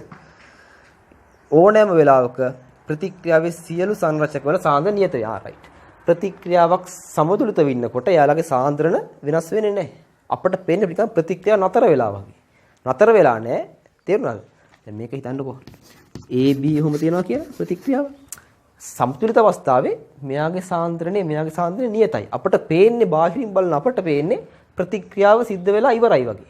හැබැයි එයා ඇතුලේ මොකද වෙන්නේ? අංශු මට්ටමෙන් දෙපැත්තටම වෙනවා. මෙයාගෙන් ප්‍රතික්‍රියා කරනවා, මෙයාගේ හැදෙනවා. හැබැයි හැදෙන වේගය සෑදෙන වේගය, ඒ කියන්නේ ස්පීඩ් දෙක ප්‍රතික්‍රියා දෙකේ සමානයි. ඉතින් ඒකින්ද සාන්ද්‍රණය මොකක් වෙනවද? හැම වෙලේම සාන්ද්‍රණ නියතයක්. සාන්ද්‍රණය නියතයක්. එතකොට හැම සාන්ද්‍රණ සමතුලිත අවස්ථාවේ ඉන්නකොට එයාගේ සාන්ද්‍රණ වෙනසක් වෙන්නේ නැහැ. නම් උත්තරේ B කියන එක හරි. C වාක්‍ය ප්‍රතික්‍රියාකයක් එක්කල විට පද්ධති සුණු වෙනස පුරවකථනය කිරීම ලේචට්ලේ මූලධර්මයේ බාහිර කර හැක. හරි. D තාප අවශෝෂක නම් පමණක් උෂ්ණත්වය වැඩි කළ විට ඉදිරි හා පසු ප්‍රතික්‍රියා ශීඝ්‍රතාවය වැඩි වැරදි කතා කරලා තියෙන එක. උෂ්ණත්වය වැඩි කරාම ප්‍රතික්‍රියා දෙකේම ශීඝ්‍රතා වැඩි වීමක් වෙනවා. හැබැයි සමහර ලාවට ඒ කියන්නේ එකම ප්‍රමාණයක වැඩි වෙනවා කියන්න බෑ. හරිද? ප්‍රත්‍යවර්ත ප්‍රතික්‍රියාවක ඉදිරිය පසු ප්‍රතික්‍රියා දෙකේම ශීඝ්‍රතා ක්ෂණිකව උෂ්ණත්වය වැඩි කරගපුවා වැඩි වෙනවා. උන D කියන එක වැරදි. හරි? එතකොට උත්තරේ වෙන්න ඕනේ 2.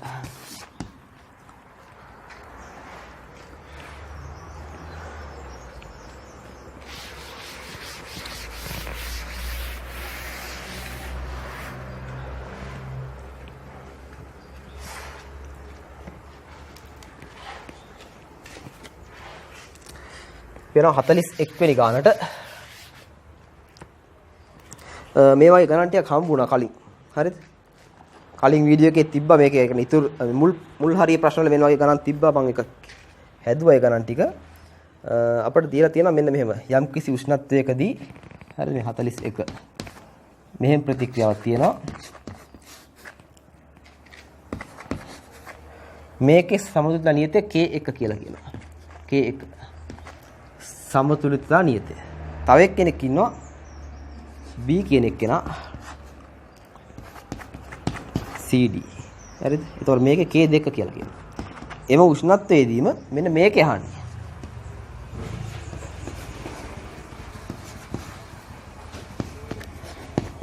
මේක කීයද කියලා අහන්නේ. මොකද්ද කියලා අහන්නේ. හරි මම පොඩි ෂෝට් කට් එකක් උතවර කියලා දුන්නා නේද? කරන්න මේ ක්‍රමයක් මම කියලා දුන්නා ඔයාලට. ඒ ක්‍රමයට යන්න. හරිද? බලන්න දැන් මේක ඇවිල්ලා තියෙන්නේ කොහොමද කියලා. මේක ඇවිල්ලා තියෙන්නේ කොහොමද? මේ ප්‍රතික්‍රියාව අර අපි එන්තැල්පි හදනවා වගේ මේ ප්‍රතික්‍රියාව හැදිලා තියෙන්නේ කොහොමද මේ ප්‍රතික්‍රියාව වලින්. මෙහෙම නෙලා තියෙන්නේ ඔයාලට පේනවා. මෙන්න මේ A පළවෙනි ප්‍රතික්‍රියාව එහෙමම මේ A කියන එක එතන තියෙනවා. නේද? B නෑ. මෙතන මේ දෙවෙනි ප්‍රතික්‍රියාව B නෑ. නේද? B කොහෙවත් නෑ නේද? මොකද වෙලා තියෙන්නේ එහෙනම්? CD ඉන්නවා. වෙලා තියෙන්නේ මෙච්චරයි. පළවෙනි ප්‍රතික්‍රියාවයි දෙවෙනි ප්‍රතික්‍රියාවයි එකතු කරලා තියෙනවා. හැබැයි නිකන් එකතු කරලා නෙමෙයි. මෙයා දෙකෙන් ಗುಣ කරලා එකතු කරලා තියෙන්නේ. ඔයාලා කියනවා බලන්න. පළමු ප්‍රතික්‍රියාවට දෙවන ප්‍රතික්‍රියාව එකතු කරලා තියෙනවා. හැබැයි නිකන් නෙමෙයි. දෙවන ප්‍රතික්‍රියාව දෙකෙන් ಗುಣ කරලා තමයි මේකට එකතු කරලා තියෙන්නේ. බලන්න ඒක. මෙයා එකතු කරලා තියෙනවා. හැබැයි මෙයා දෙකෙන් ಗುಣ කරලා මේකට එකතු කරලා තියෙන්නේ. මෙයා දෙකෙන් ಗುಣ කරලා එකට එකතු කරලා තියෙන්නේ. එතකොට තමයි මේක හැදෙන්නේ. මෙයා දෙකෙන් ಗುಣ කරාම 2b වෙනවා. 2c 2d. එකතු කරාම 2b 2b කැපිලා යනවා. a 2c 2d. තේරුණාද? රයිට්. එහෙනම් ඇවිල්ලා තියෙන්නේ කොහමද? මෙයා දෙකෙන් ಗುಣ කරලා මේකට එකතු කරලා. එහෙනම් මම කිව්වා ප්‍රතික්‍රියාව දෙකෙන් ಗುಣ කරා කියන්නේ ඒක මොකද්ද? k2 කියන එකේ වර්ගය එනවා. ප්‍රතික්‍රියාව දෙකෙන් ಗುಣ කරාම දෙකෙන් ಗುಣ කරන්න කලින් k2 නම් ಗುಣ කරාට පස්සේ k2 වර්ගය එනවා. 2යි k2 නෙමෙයි. එන්තැල්පි වල දෙකෙන් වැඩි කරානේ. මේක එහෙම නෙමෙයි වර්ග වෙනවා. හරිද? ඊළඟට මේකට එකතු කරලා තියෙන්නේ මේකනේ නේද? මේක දෙකෙන් ಗುಣ කරලා මේක එකතු කරලා තියෙන්නේ. එහෙනම් මේකේ වර්ගය එකතු කරලාදී මම කිව්වා ಗುಣ කිරීම. එකතු කරලා දෙපා නියත දෙක ප්‍රතික්‍රියා දෙක එකතු වෙනවා නම් නියත දෙක ಗುಣ වීමක් සිද්ධ වෙන්නේ. එහෙනම් මෙතන k1 වරක් k2 වර්ගය කියලා එන්න ඕනේ උත්තරේ 3. හරිද? මේක මම තව ක්‍රමයක් කියලා දුන්නා ප්‍රතික්‍රියා ටික ලියලා ගන්න. ඒක ටික දීර්ඝ වැඩි. මම ඉතින් ආකාර දෙකම වලට උගන්වලා තියෙන්නේ. ඒකින්ද උත්තරේ ගන්න ඔහොම ලේසියෙන් ගන්න. 42 වෙනි එක.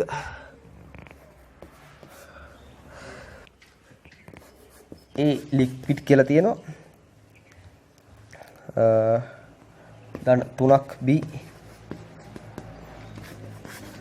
C ධන 3ක් D ගෑස්. නම තියෙන්නේ. අපිට කියනවා Kp අගය මෙන්න මේක Kp. Kp අගය D සාන්ද්‍රණයට අනුලෝමයි. සාන්ද්‍රණය කමන්නේ. මොකක් හරි කමන්නේ. සාන්ද්‍රණය Kp ලියලා අපි සාමාන්‍ය ආංශික පින්න මාර්ගයෙන් නේද? හරි. සාන්ද්‍රණය ආංශික පින්න සමාන කියන්නේ අනුලෝම සමානුපාත කියලා ගන්න පුළුවන් නේද? සාන්ද්‍රණය වැඩි ආංශික පින්න වැඩි වෙනවනේ. රයිට්. එහෙම හිතුවොත් හැබැයි ඉතින් Kp ලියන්නේ ආංශික පින්න අනුව මේ බලන්න. D ගේ ආංශික Kp ආංශික පින්න ගැන හිතන්නකෝ. Kp සමාන වෙන D ගේ ආංශික පින්න නෙමෙයි. D ගේ ආංශික පින්නයට සමානුපාතික වෙන්නේ. D ගේ ආංශික පින්න මොකේද? වර්ගයට. D ගේ ආංශික පිරණේ වර්ගයට සමානුපාතික වෙන්නේ. වර්ගයේ ඝණයට. මෙතන තුනක් නේ තියෙන්නේ. ඝණයට. හරිද? ඉතින් මෙතන කියන සාන්ද්‍රණය කියලා කියන්නේ සාන්ද්‍රණයත් ආංශික පිරණයට සමානුපාතිකයි. Kp D සාන්ද්‍රණයට අනුලෝම සමානව වැරදි. ඝණය තමයි තියෙන්නේ. ඒකින්ද පළවෙනි වාක්‍යය වැරදි. දෙවෙනි එක තියෙනවා උෂ්ණත්වයේ පරිමාව නියත පවතිනට වායුවක පීඩනය සාන්ද්‍රණයට අනුලෝම සමානුපාත නියතයි. නිවැරදි එක. හරිද? මේ මම කියව කතාව. හරිද? පීඩනය උෂ්ණත්වයේ පරිමාව මේ බලන්නකො මේ PV සමාන nRT නේ. හරිද? nRT. එතකොට P සමානයි n බෙදීම VRT. හරිද? එහෙනම් උෂ්ණත්වයයි පරිමාවය නියතයි නේද? කොහොමත් n නියතයිනේ. මෙයා නියතයි. උෂ්ණත්වයට යන මෙයාත් නියතයි. එතකොට පරිමාවත් නියත නම් P සමානුපාතිකයි C ට. n බෙදීම V කියන්නේ C නේ. සාන්ද්‍රණය. ඉතින් දෙවෙනි වාක්‍යය හරි. හරි වැරදි කියන්නේ උත්තරේ 4.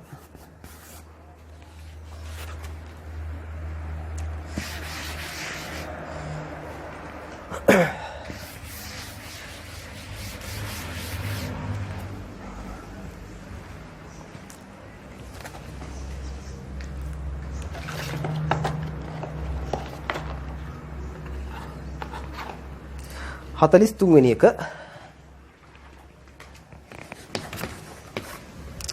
එක්තරා උෂ්ණත්වයකදී පහත ප්‍රතික්‍රියා සඳහා Kc වල අගය 4 වේ. මෙතන ඔච්චර පේන්නේ නැහැ එක ටියුට් එකේ. හරිද? 4 කියලා තියෙන්නේ. Kc වල අගය 4යි.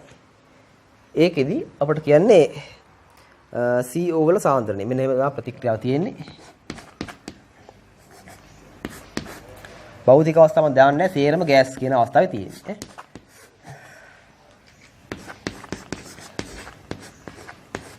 කොහොම තමයි තියෙන්නේ. රයිට්. තොර ඔක්කොම වායු අවස්ථාවේ තියෙන්නේ. H2.9යි CO කාබන් ඩයොක්සයිඩ් 0.9යි පහක ඇතුළු කළ විට සමතුලිත අවස්ථාවේදී කාබන් මොනොක්සයිඩ් සාන්ද්‍රණය තමයි අපෙන් අහන්නේ.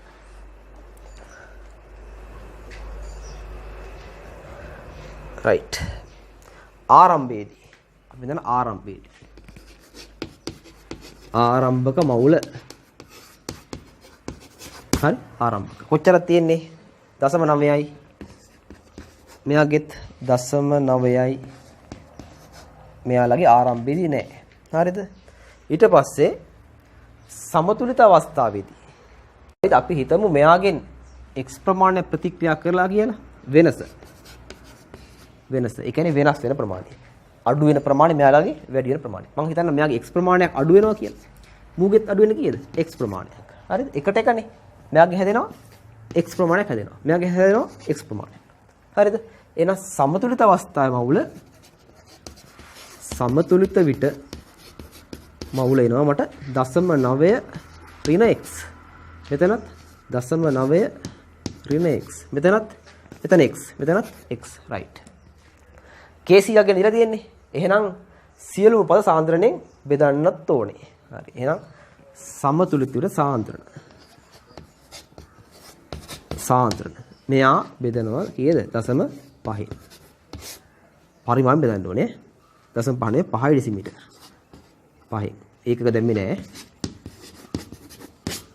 5 හරි 5 ඉතින් දාන්න අවශ්‍යත් නෑ මෙතන මොකද ඔක්කොම මේ හරිද මෙතන ඔක්කොම එකට එකනේ තියෙන්නේ ඉතින් 5 දැම්මම ඔක්කොම කැපිලා යනවා රයිට් අපිට කියනවා මේකේ kc වල අගය මේ කීයද 4යි කියලා රයිට් එහෙනම් මම kc ප්‍රකාශනය ලියනවා දැන් ලියන්නේ නෑ මම kc නැතුව නිකම්ම දාන්නම් ලියන්න දන්නවනේ kc ලියන්න දන්නවනේ දැන් මේකේ සාන්ද්‍රණය බෙදීම මේකේ සාන්ද්‍රණය රයිට් එහෙනම් kc ලියනවා මම කොහමද මේක x බෙදීම 5 වරක් අනිත් එක්කෙනත් x බෙදීම 5. ඒ කවුද ලිව්වේ? මෙයාගේ සාන්ද්‍රණය. හරි. බෙදීම මෙතන. 0.9 ඍණ x බෙදීම 5 වරක් 0.9 ඍණ x බෙදීම 5. දැන් මේ පහේ ඉලක්කම් ටික කැපෙනවා ඔක්කොම. හරිද? k100ගේ දන්නවනේ අපි. k100 4යි. සමානයි x වර්ගය බෙදීම 0.9 ඍණ x මුළු එකේ වර්ගය. හරිද? අපෙන් අහන්නේ මේ කවුද අහන්නේ මේකේ? CO මෙයාගේ සාන්ද්‍රණය අහන්නේ. x වන්න පුළුවන් අපට කොහමද? x වන්න පුළුවන් මෙන්න මේකේ වර්ගමූලය ගත්තොත් දැන් ගණන් දන්නවනේ මේ සාමාන්‍ය ගණන් මේකේ වර්ගමූලය ගත්තොත් මේ x ගත්ත හැකි. මේකේ වර්ගමූලය ගත්තාම 4 වර්ගමූලය 2යි x වර්ගයේ වර්ගමූලය x මෙතන 0.9 ඍණ x කියලා එනවා. right. ඊළඟට සුළු කරාම කොහොමද දෙන්නේ? මේක හරස් වැඩි කිරීම කරොත් 1.8 ඍණ 2x සමානයි x ට එහෙනම් 3x සමානයි 0.8යි x සමානයි 0.6යි x 0.6යි x 0.6යි නම් අපෙන් අහන්නේ මොකද්ද? මෙන්න මෙයාගේ සාන්ද්‍රණය. සාන්ද්‍රණය අහන්නේ. එයාගේ සාන්ද්‍රණය එහෙනම් ගත්ත හැකි කොහමද? ඒක බෙදන්න ඕනේ 5න්. හරි? එහෙනම් මම ලියනවා කාබන් මොනොක්සයිඩ් සාන්ද්‍රණය.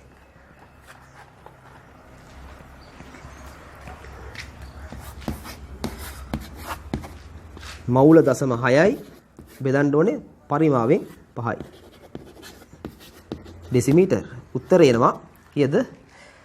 0.12.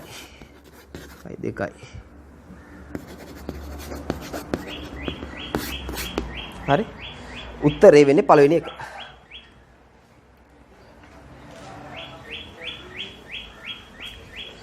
උත්තරේ එක.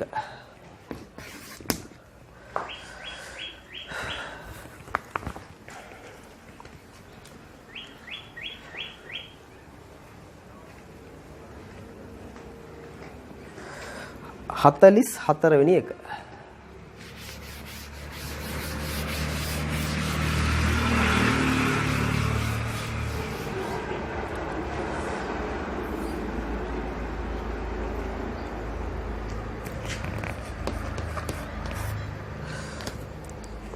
ප්‍රතික්‍රියාව දෙලා දෙනවා තාපදායක ප්‍රතික්‍රියාවක් ඩෙල්ටා H බිඳුවට අඩුයි කියලා දෙනවා තාපදායක. හරිද? බලාගෙන යන්න මේක මෙහෙම තියෙන්නේ නේද? x x2 කියලා තන 3ක් y2 කියලා තියෙනවා.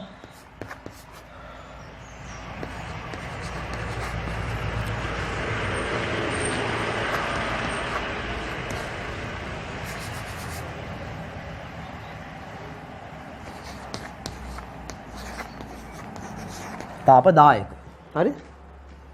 ඒ දායක කිව්වේ ඩෙල්ටා H බිඳුවට වඩා අඩු නිසා. සත්‍ය වේද කියලා අහන්නේ.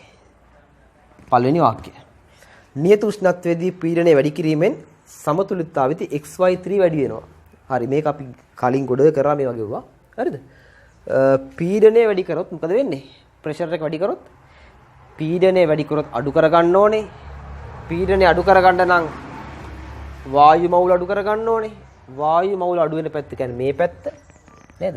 පීඩනය වැඩි කරොත් පීඩනය අඩු කරගන්න වායු මවුල අඩු කරගන්න ඕනේ. ඒ කියන්නේ මේ පැත්ත. එහෙනම් ප්‍රතික්‍රියාව කොහටද දෙන්නේ? මේ පැත්තට නැඹුරු වෙනවා. මෙහාට නැඹුරු වෙනකොට මෙයා වැඩිපුර හැදෙනවා. එතකොට A කියන එක හරි. B. නියත පීඩනයේදී උෂ්ණත්වය වැඩි කිරීමෙන් xy3 වැඩි. උෂ්ණත්වය වැඩි කරාම ප්‍රමුඛ වෙන්නේ අවශෝෂක ප්‍රතික්‍රියාව. මෙන්න අවශෝෂක මේ පැත්ත. එහෙනම් උෂ්ණත්වය වැඩි කරාම ප්‍රතික්‍රියාව මෙහාට නැඹුරු වෙනවා. මෙයාගේ සාන්ද්‍රණය, මෙයාගේ ප්‍රමාණය අඩු වෙනවා. දෙවෙනි වාක්‍යය වැරදි. C.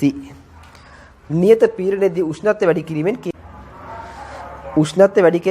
Kp අගය වැඩි වේ. උෂ්ණත්වය වැඩි කරාම මොකද වෙන්නේ? උෂ්ණත්වය වැඩි කරාම උෂ්ණත්වය වැඩි කරොත් අවිස්සලා කිව්වා වගේ අවශෝෂකන වෙන්නේ.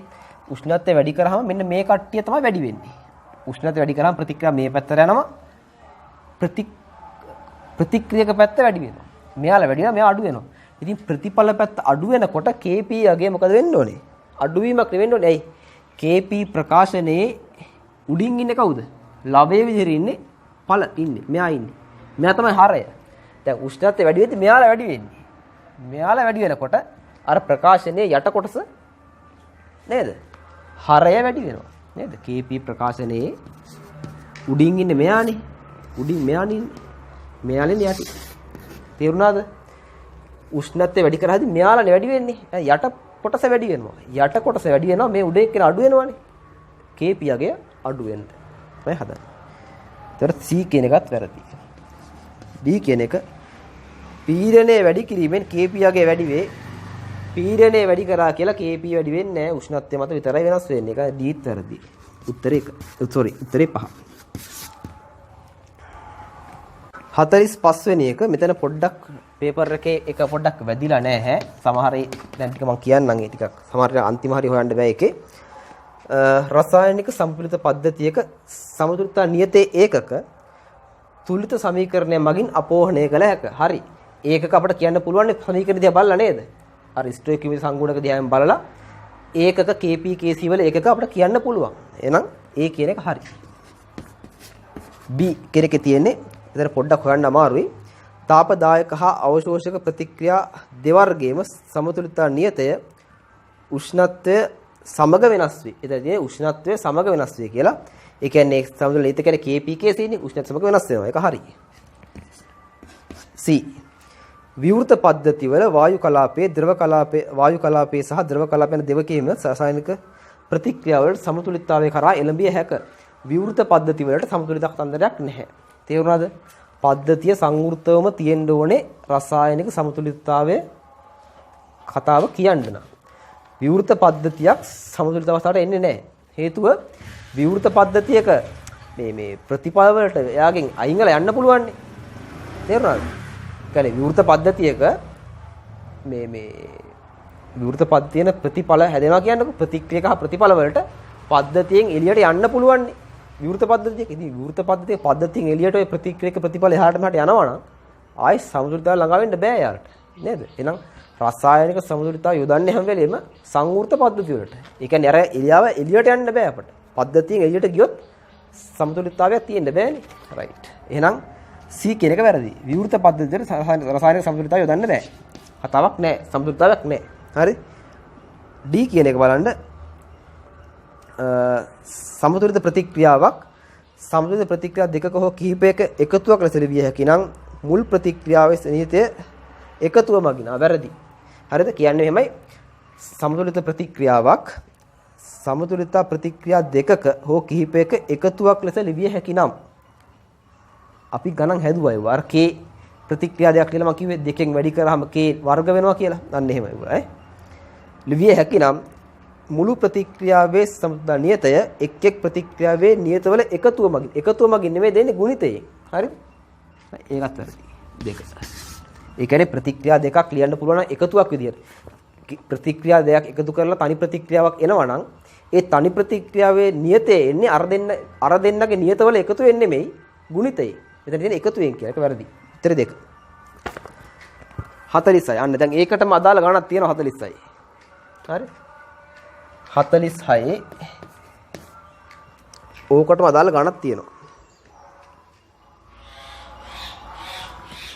හරිද? මෙහෙම එකක් තියෙනවා. A මෙතන B මෙතන C මේකේ K1 C දන A මේක D මේක කීයද? K2 නියතය. දෙකක් A ධන B මේක D ඒක K3 සම්බන්ධය අහන්නේ. K3 කියන්නේ මොකක්ද කියලා කිව්වනම් හරියන්නේ නේද? බලන්න K3 ඇවිල්ලා තියෙන්නේ කොහොමද කියලා. K3 ඇවිල්ලා තියෙන්නේ මේ බලන්න මේ දෙන්නගේ කොහොමද ඇවිල්ලා තියෙන්නේ මේක දැක්කම පේනවාට මේකයි එකතු කරාම මේක එනවා කියලා මේ A එකතු කරාම 2යි B C. එතකොට මේ පැත්තේ තියෙන C එකයි මේ පැත්තේ C එකයි මේ දෙන්න එකතු කරාම C ට C කැපෙනවා. එතකොට දෙකක් A ධන B. ඒත් මේ ප්‍රතික්‍රියා දෙක එකතු කරා නම් මේක එනවා. එහෙනම් මේකේ නියතේ එන්නේ මේ නියත දෙකේ එකතු වෙන්නේ මේ ගුණිතයෙන්. එහෙනම් K3 සමානයි K1 වරක් K2. උත්තරේ 4. රයිට්. අපිට මෙන්න මෙහෙම මෙහෙම ප්‍රස්ථාර දෙකක් තමයි දීලා තියෙන්නේ. මේ T1 උෂ්ණත්වය මේක T2 උෂ්ණත්වය. මේක T2 උෂ්ණත්වයේදී ඈ. මේක T1 මේක T2. දැන් තියෙනවා මේ ප්‍රතික්‍රියාව මොකේද මේ? මෙහෙම එහෙට තියෙන්නේ. B. ඔය ප්‍රතික්‍රියාවට දීලා තියෙන්නේ. හරිද? right. ඔහොම තමයි තියෙන්නේ. දැන් මේකන කියන අපිට මොකද්ද? ප්‍රතික්‍රියා අහනවා තාපදායකද අවශෝෂකද නේද? උෂ්ණත්වයේ T1ද T2ද වැඩි කියලා අහනවා. අපිට මුලින්ම හොයාගන්න පුළුවන් මේ උෂ්ණත්වය වැඩි එක්කෙනා. හේතුව කොහමද? මේ බලන්නකො මේ මෙහෙම මේ තියෙන කව මොකද්ද? මේ තියෙන්නේ මේ A. මෙතන B. මෙතන තියෙන්නේ B, මෙතන A. කොහොමද තියෙන්නේ? මේ බලන්නකෝ මෙතන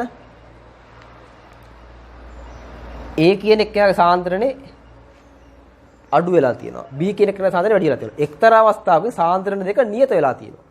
සාන්ද්‍රණ නියත වෙලා. හරිද? මෙයාගේ අඩු වේගෙන ගිහිල්ලා නියත වෙලා. වැඩි වේගෙන ගිහිල්ලා නියත වෙලා. එක්තරා අවස්ථාවක් කරනවා දෙන්නම නියතයි. මේ හරියෙන් පස්සේ බලන්න දෙන්නගේම සාන්ද්‍රණ නියතයි. සාන්ද්‍රණ නියතයි කියන්නේ යා සමතුලිත අවස්ථාවට ඇවිල්ලා. හරිද? මම කියන්නේ සමානයි කියලා එහෙම නෙමෙයි සාන්ද්‍රණ නියතයි. සාන්ද්‍රණ වෙනස් නොවන අවස්ථාවට එන්නේ මොකද්ද? රසායනික සමතුලිතතාවයට ඇවිල්ලා. එහෙනම් මෙතන සමතුලිතතාවයට ඇවිල්ලා. එහෙනම් මෙතනින් පස්සේ තමයි සමතුලිත අවස්ථාව තියෙන්නේ. ඒ කීයද?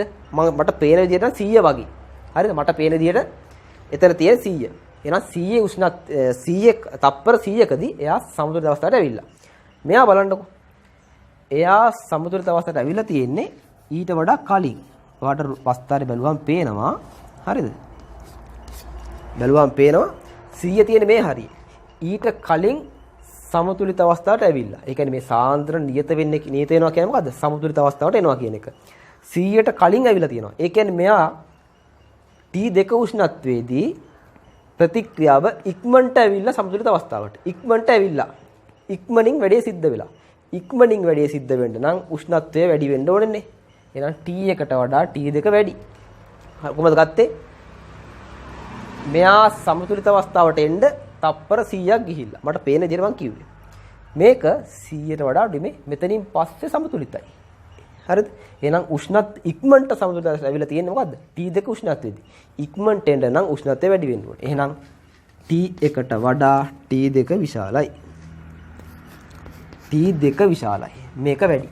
එහෙනම් උත්තර 5න් උත්තර 3ක්ම අයින් කරන්න පුළුවන්. දැන් උත්තර තියෙන්නේ 1යි 3යි 1 සහ 3 උත්තර දෙක තියෙනවා. ඊළඟ කතාව. තාපදායක අවශෝෂකද? මේක තාපදායක අවශෝෂකද? හරිද? දැන් අපි දන්නවා මෙයාට වඩා මෙයාගේ උෂ්ණත්වය වැඩි. හරිද? බලන්න බෑ මෙයාගේ උෂ්ණත්වය අඩුයිනේ.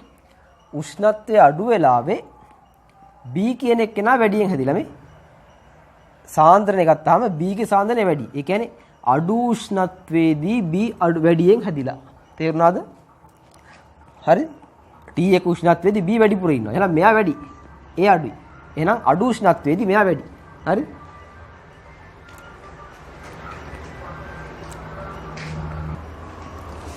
right.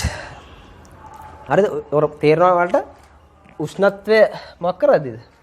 උෂ්ණත්වය අඩු උෂ්ණත්වයේදී ඒ කියන්නේ මෙයාගේ අඩු වෙන උෂ්ණත්වය අඩු උෂ්ණත්වයේදී B වැඩිපුර හැදිලා. එහෙනම් උෂ්ණත්වය අඩු වුණාම මේ B අඩුයි. sorry B වැඩි. හරිද? උෂ්ණත්වය අඩු වෙලා එනකොට මේ B වැඩි. උෂ්ණත්වය වැඩි කරනකොට B අඩුයි. ඒ කියන්නේ උෂ්ණත්වය වැඩි කරනකොට රියැක්ෂන් එක මේ පැත්තට ගිහිල්ලා උෂ්ණත්වය වැඩි කරද්දි රියැක්ෂන් එක මෙහාට ගිහිල්ලා නේ. දැන් මෙයාට වඩා මෙයාගේ උෂ්ණත්වය වැඩි. වැඩි වෙනකොට B අඩු වෙලා. ඒ වැඩි. ඒ කියන්නේ උෂ්ණත්වය වැඩි කරද්දි රියැක්ෂන් එක මේ පැත්තට ගිහිල්ලා තියෙන්නේ. මෙහාට. එහෙනම් වැඩි උෂ්ණත්වයේදී මේ පැත්තට. හරි. එහෙනම් ඊළඟට උෂ්ණත්වය වැඩි වෙද්දි ප්‍රමුඛ වෙන්නේ මොන ප්‍රතික්‍රියාවද? උෂ්ණත්වය වැඩි වෙද්දි ප්‍රමුඛ වෙන්නේ තාප අවශෝෂකයක. එහෙනම් උෂ්ණත්වය වැඩි වෙද්දි ගිහිල්ලා තියෙන්නේ මේ පැත්තට. උෂ්ණත්වය වැඩි වෙද්දි මෙහාට ගිහිල්ලා. යන්න ඕනේ කොයි පැත්තටද? අවශෝෂක. මේ පැත්තට ගිහිල්ලා උෂ්ණත්වය වැඩි වෙද්දි මෙහාට ගිහිල්ලා නම් ඒ යන්නේ අවශෝෂක පැත්තට නම් ආපසු ප්‍රතික්‍රියාව තාප අවශෝෂකයි. ඉදිරි ප්‍රතික්‍රියාව තාපදායකයි. හරිද? එහෙනම් අපිට කියන්න පුළුවන් උත්තරේ 3 උෂ්ණත්වය වැඩි T2 වැඩි ඉදිරි ප්‍රතික්‍රියාව තාපදායකයි. හරි? එහෙනම් උත්තරේ 3 වෙනි එක. හරි? 48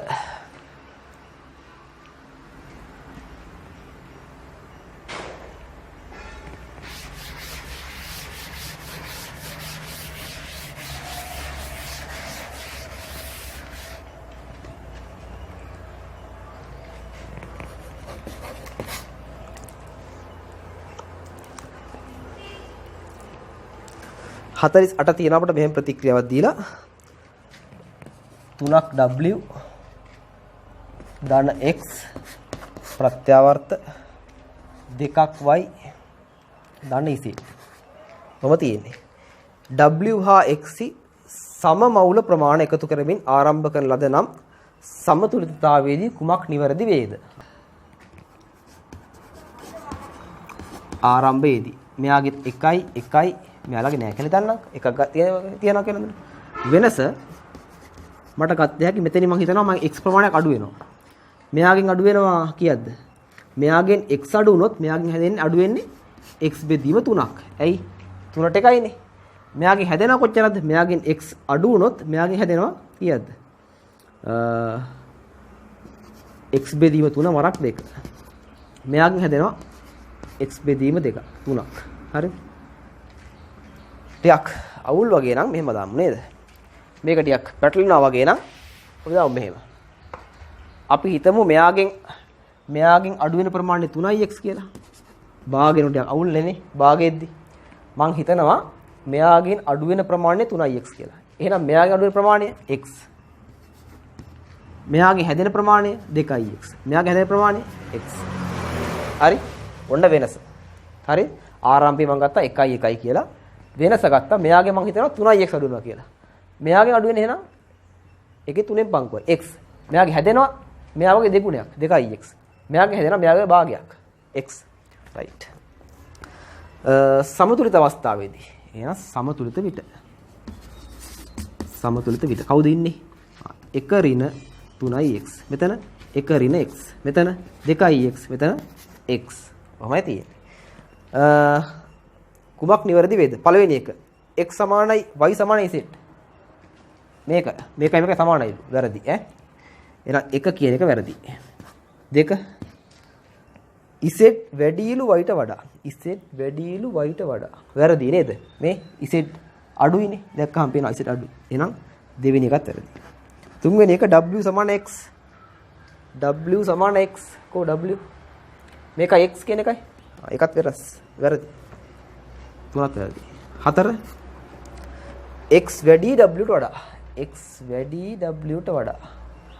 හරි නේද? x වැඩි මේ මෙතන 3යි x නේ. මෙතන x.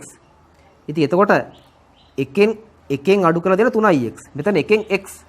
එතකොට ඉතින් x කියන එක කුඩායිනේ. 3යි x විශාලයිනේ. එහෙනම් මෙතනින් එන උත්තරේට වඩා මෙතනින් එන උත්තරේ විශාලයි. හරි? x කියන එක කුඩාගයක් නේ. 3යි x කියන්නේ ඊට වඩා වැඩිනේ.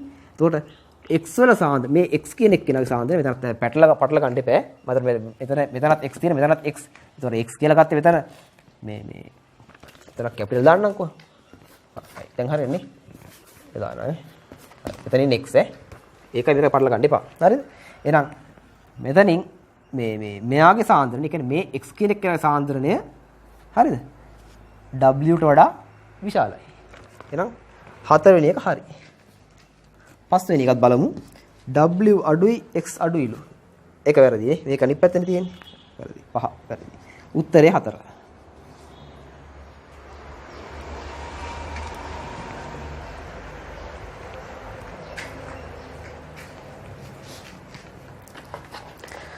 හතලිස් නවය.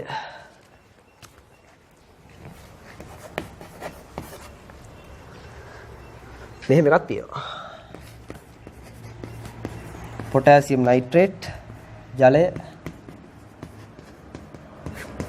ප්‍රතික්‍රියාව තියෙනවා K+ නයිට්‍රේට් තියෙනවා. එහෙම තියෙන්නේ. වාක්‍ය ටික සත්‍ය එක අහන්නේ. සමතුලිතතාවය නිරීක්ෂණය කිරීම සඳහා පොටෑසියම් නයිට්‍රේට් K+ නයිට්‍රේට් ජලය සියල්ල තිබිය යුතුය. හරි. ප්‍රතික්‍රියාව සමතුලිතතාවය නිරීක්ෂණය කරන්න මේ සියල්ලම තියෙන්න ඕනේ. ඔය එකක් හරි නැත්නම් සමතුලිත නැහැ. ඒක ගිහිල්ලා නේද? නේද? එහෙනම් ඔක්කොම ඉන්න ඕනේ. හරි. B. නියත සඳහා ප්‍රකාශනයේ පොටෑසියම් නයිට්‍රේට් සාන්ද්‍රණය සහ ජලය අඩංගු නොවන්නේ ඒවා නියත නිසායි. හරි. ඒව අපි දාන්නේ නැහැ. ඒවා නියතයි. ඒ නිසා KC ප්‍රකාශනය කියන්නේ මෙයාගේ දාලා විතරයි. එහෙනම් B හරි. C. පද්ධතියේ K+ සාන්ද්‍රණය. මෙයාගේ සාන්ද්‍රණය වැඩි කිරීම සමතුලිත ලක්ෂය දකුණට යොමු කරයි. මෙයා වැඩි කෙරුවොත් ප්‍රතික්‍රියාව යන්නේ මේ පැත්තට. එයි මෙයා වැඩි කරොත් අඩු කරගන්න එපයි. මෙහාට යන්නේ. මෙහාට. වමටයි යන්නේ. C වැරදි. D. පොටෑසියම් නයිට්‍රේට් එකතු කිරීම සමතුලිත ලක්ෂ්‍ය දකුණට යොමු කරයි. ඝණයක සාන්ද්‍රණය නියතයක්. ඔයා මෙයා වැඩිපුර එකතු කරා කියලා එයාගේ සාන්ද්‍රණය කියන රාශිය වෙනස් වෙන්නේ නැහැ. ඒකින්ද පොටෑසියම් නයිට්‍රේට් වැඩිපුර එකතු කරන්න ඒත් සමතුලිතතාවය වෙනසක් වෙන්නේ නැහැ. එයා මොකද නියතයක් එයා. හරිද? එහෙනම් D වැරදි. උත්තරේ 1.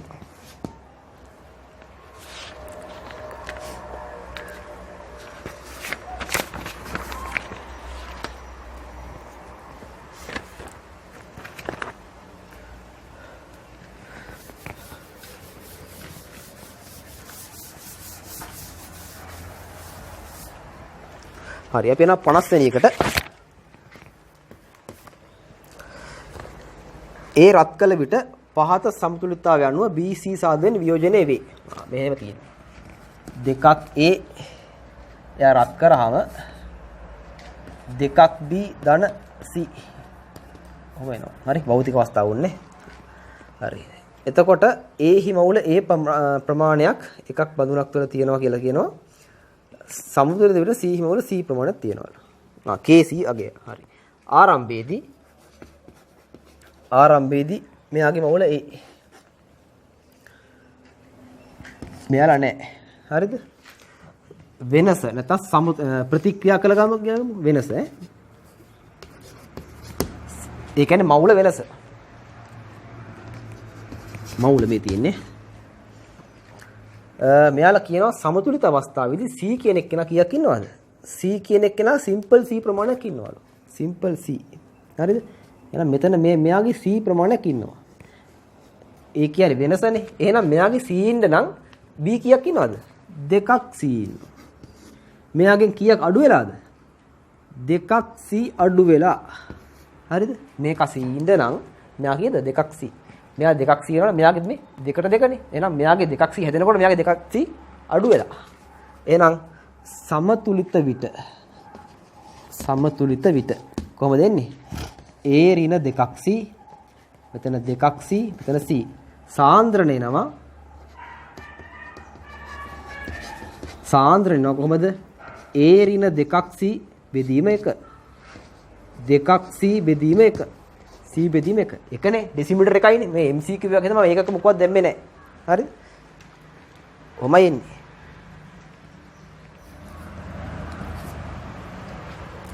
right. අපෙන් අහනවා KC ප්‍රකාශනය අහන්නේ. දැන් ඉතින් ඕකේ. දැන් KC ප්‍රකාශනය මම ලියන්නේ නැහැ මෙතන. මොකද KC ප්‍රකාශනය ලියන්නේ කොහොමද? KC ප්‍රකාශනය උඩ ඉන්නේ කවුද? මේ දෙන්න උඩ ඉන්නවා. B ගේ සාන්ද්‍රණයේ වර්ගය. යටින් ඉන්නේ A ගේ සාන්ද්‍රණයේ වර්ගය. හරි? එහෙනම් නිකම්ම ලියමු. එහෙනම් KC මෙහෙම දාන්න B කියන්නේ මේකනේ දෙකක් C වල වර්ගය. මේ ලියුවේ කාගේද? මෙයාගේ. වරක් C කියන්නේ C මයි. බෙදීම A කියලා කියන්නේ A ඍණ දෙකක් C ගේ වර්ගය. එහෙනම් උත්තරේ වෙන්න ඕනේ පළවෙනි එක. මේක තමයි සුළු කරොත් එහෙම 4ක් C ඝණය කියලා එනවා. 4ක් C ඝණය A ඍණ දෙකක් C වර්ගය. හරිද? කොහොමයි එන්නේ? එහෙනම් උත්තරේ 1.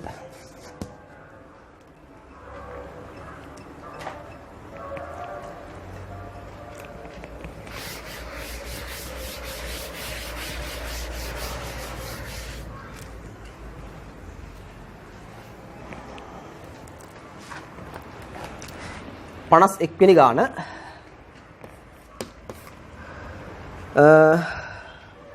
භාජනයක් තියෙනවා වැල්වයක් සවිකරන ලද දෘಢ සංවෘත භාජනයක් තුළ මෙහෙම සමතුලිතතාවක් තියෙනවා. N2 ධන 3ක් H2 ඇමෝනියා හැදිලා තියෙනවා. දෙකක් NH3 හරිද? අපෙන් අහනවා මෙන්න මේ නයිට්‍රජන් ස්වල්පයක් N2 ස්වල්පයක් මේකට දැම්මට පස්සේ මොකද්ද වෙන්නේ? මෙයාලගේ සාන්ද්‍රණ අහන්නේ. N2 දැම්මට පස්සේ H2 කියන එක්කෙනාගේ ඇමෝනියාගේ සාන්ද්‍රණ වලට මොකද වෙන්නේ කියලා අහන්නේ. ඔන්න දැන් ගන්න. ඔයා මේකට දැන් සමතුලිත අවස්ථාවේ හරි බැලන්ස් එකේ ඉන්නවනේ කතන්දරේ. නියත සාන්ද්‍රණ තියෙනවා. සමතුලිතතාවය. ඔයා දානවා පිටින් කවුද? N2 වැඩි කරනවා. මෙයාට තව පුරවනවා N2. N2 පිරෙව්වහම N2 සාන්ද්‍රණයේ හෝගල වැඩි වෙනවනේ. එතකොට සමතුලිතතාවය බිඳෙනවා. N2 මොකක් කරගන්න ඕනේද? අඩු කරගන්න ඕනේ. යම් කිසි ප්‍රමාණයක් අඩු කරගන්න ඕනේ. යම් කිසි ප්‍රමාණයක් අඩු වෙන්න නම් ප්‍රතික්‍රියාව කොහාට යන්න ඕනේද? මෙහාට යන්න ඕනේ. ප්‍රතික්‍රියාව ඉදිරි පැත්තට නැඹුරු වෙනවා. දකුණට නැඹුරු වෙනවා. මෙහාට ප්‍රතික්‍රියාව වෙනකොට මෙයාගේ සාන්ද්‍රණය අඩු වෙනවා. ඒක අඩු වෙන්න නෙවෙයි. ඒක අඩු. අපි N2 ගැන අහන්නේ මේකේ. හරිද? හරි. මෙයාගේ ප්‍රතික්‍රියාව කොහාට යනවද? මෙහාට යනවා. එහාට යනකොට මොකද වෙන්නේ? එහෙනම් මෙයා ප්‍රතික්‍රියාව මේ පැත්තට යනකොට මෙයා තව වැය වෙනවා.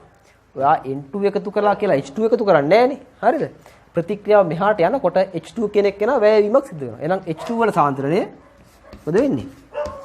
H2 සාන්ද්‍රණය අඩුවීමක් වෙනවා. හරිද?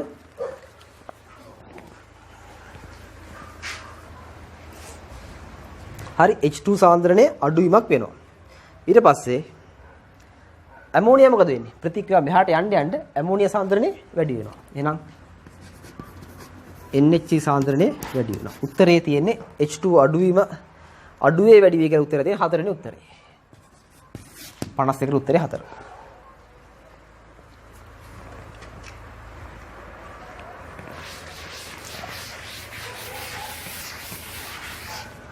පනස් දෙක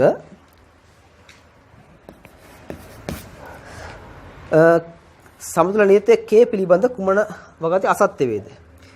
පීඩනය වෙනස් වෙනට එය වෙනස් නොවේ. නිවැරදි. හරි? හරි. එක් ඵලයක සාන්ද්‍රණය වැඩි කළ විට ඒ වැඩි වේ. වැරදි. සාන්ද්‍රණය මත K නියත වෙනස් වෙන්නේ නැහැ. C. උෂ්ණත්වය වෙනස් වෙනට ඒ වෙනස් විය හැක. හරි. උත්තරේ 5. හරි? D. සාන්ද්‍රණය වැඩි කළ විට වැඩි වේ. වැරදි. 5 උත්තරේ. ඒවා හරි ලේසි. ඒවට ඉතින් විනාඩි 2 යන්නේ නැහැ. තේරුණාද? ඔයාලගේ සමහර ප්‍රශ්න වලට විනාඩි 2කට වැඩියෙන් යනවා. පේපර් එකේ. එතකොට ඒව අල්ලන්නේ මේ වගේ. නේද? විනාඩි 2ක් ගියේ නැහනේ. හරි? තප්පර 15ක් 20ක් අතරද උත්තරේ ගත්ත හැකි. ඒතකොට ඒ ටයිම් එක ඔයාලා තියාගන්න ඕනේ අර මේ ඔය ගණන් ගැටලු හදනේවට. 53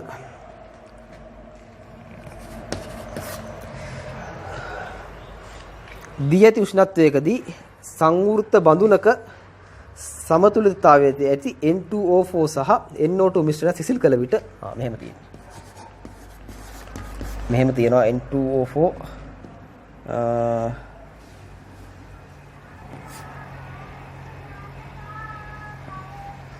අනිත් පැත්තට යනකොම NO2 මෙතන N2O4 එහෙම තියෙනවා. හරි මේක තාපදායකද අවශෝෂකද? මේක බලන්න වෙයි NO2 N2O4. එතකොට මේ තියෙන්නේ මේකක් කියලාද? NO2 ඒවා දෙකක් සෙට් වෙලා N2O4 කියන්නේ මොකද්ද? NO2 දෙකක් සෙට් වෙලා ඉන්නේ. සෑදීමක්නේ. හරිද? නිකන් රෆ්ලි දැනගන්න නෝමල් අයිඩියා එක ඔළුවේ තියාගන්න. බන්ධන හැදෙද්දි මොකද වෙන්නේ? යම් කිසි බන්ධනයක් හැදෙනකොට ගොඩක් වෙලාවට තාපය හැදෙද්දි තාපය විමෝචනයක් වෙනවා. තාපය විමෝචනය කරනවා. කැඩෙද්දි තාපය අවශෝෂණය කරනවා. බන්ධන කැඩීම තාප අවශෝෂකයි, සෑදීම තාපදායකයි. හරිද? මෙතන යම් කිසි සෑදීමක් වෙලා තියෙන්නේ NO2 N2O4 හැදිලා තියෙන්නේ. හැදිලා නම් මේක මොකක්ද? තාපදායකයි. එහෙනම් මේක ඉදිරි ප්‍රතික්‍රියාව තාපදායකයි. හරි? ඩෙල්ටා H බිඳුරට අඩුයි. තාපදායකයි. හරිද? රයිට්. එහෙනම් තාපදායකයි. හරිද? ඉදිරි ප්‍රතික්‍රියාව. එතකොට මෙහෙම හිතන්නකෝ.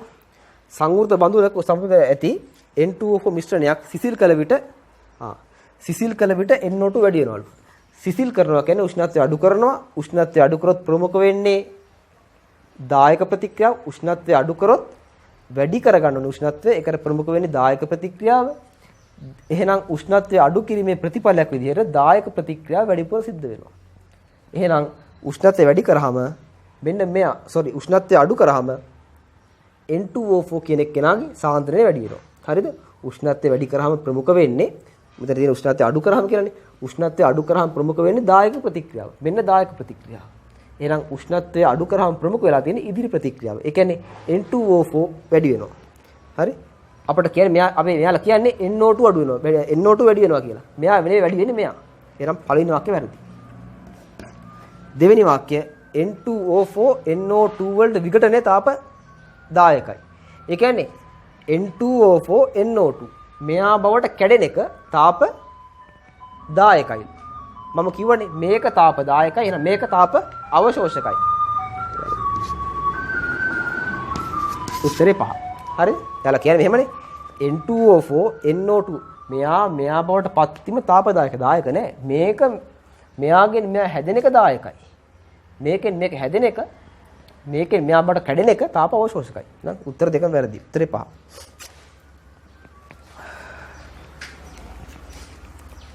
හරි. අපි යනවා 54ට.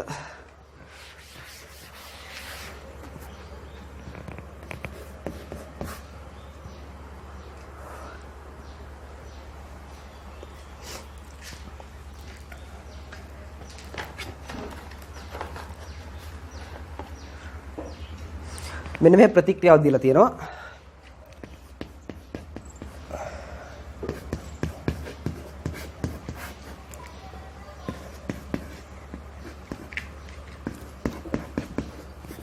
ඕම් ප්‍රතික්‍රියාව දීලා තියෙනවා. හරිද?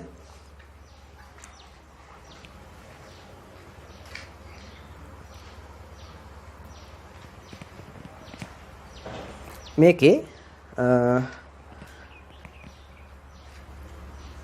ආරම්භක මූල ගාන තියෙනවා. එතන ආරම්භ.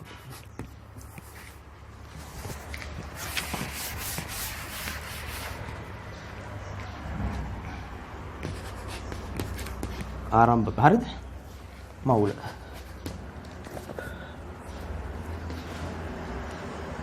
දශම 6යි.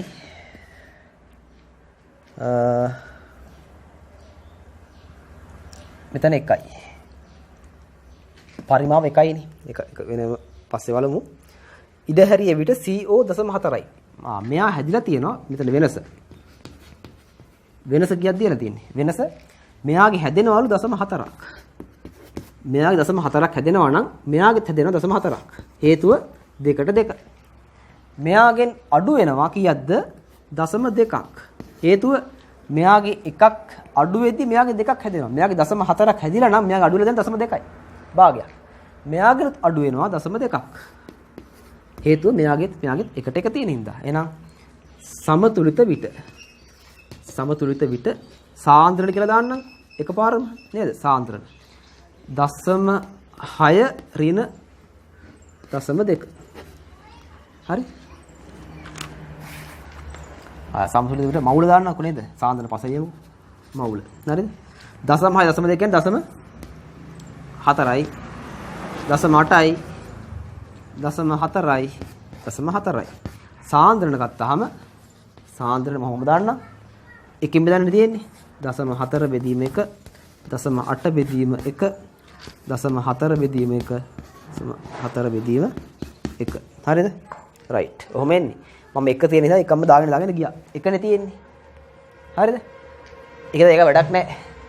රයිට්. එහෙනම් අපිට තියෙනවා KC වලගේ. මෙතනින් මම ලියන්නම් ඈ. KC කොහමද? මෙයාගේ සාන්ද්‍රණයේ වර්ගය බෙදීම මෙයාගේ සාන්ද්‍රණය. එකේ ඉලක්කම් අවශ්‍ය නැහැ නේ. කියන්නේ 0.4 වර්ගය බෙදීම මෙතන 0.8යි මෙතන 0.4යි.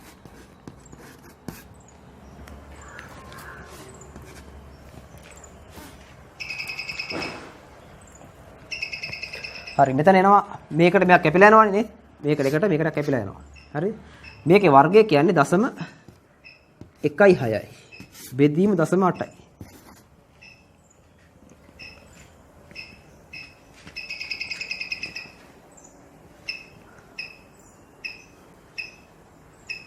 මෙතන 0.1යි 0.4ක් තියෙනවනේ. 0.4ක් තියෙනවනේ මෙතන. රයිට්. එතකොට මෙතන කැපෙනකොට මෙතෙන්ට 1යි මෙතෙන්ට 2ක් කියලා කැපෙනවා. මෙයා දෙකෙන් බෙදුවාම 0.08යි කියලා එනවා. ඒකක වෙන්න ඕනේ නේ. මොකක්ද ඒකක වෙන්න ඕනේ මේ? මේකෙන් ගන්නකො නේද? මෙතන මවුල ඩෙසිමීටර් වර්ගයක් එක එකනේ තියෙන්නේ. ඒතර එනවා MOL මේක එකක දීලා තියෙනවා නේද? හරි ප්‍රශ්නයක් නැහැ. MOL වර්ගයේ DM ඍණ 6යි කියලා එන්න ඕනේ. ඒකකේ. එතකොට ඔයාලා රචනා ප්‍රශ්නයක් හදනකොට මෙන්න මේ අවස්ථාවලට ඒකක දාලා හදන්න ඕනේ. මේ MCQ වින්ද මම ඉක්මනට අගොන්න හැදුවා. රචනා ප්‍රශ්නයක් හදනකොට මේවට ඒකක දාගෙන යන්න ඕනේ. හරිද?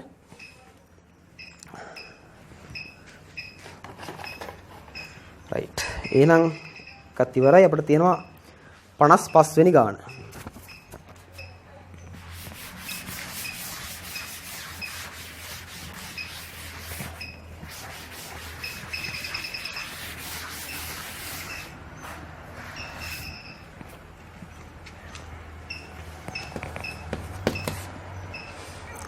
ප්‍රතික්‍රියාව තියෙනවා මෙහෙම දෙකක් HI.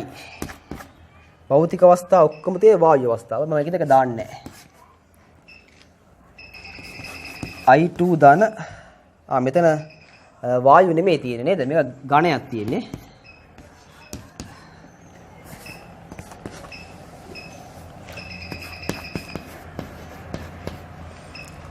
ඍණ 56යි.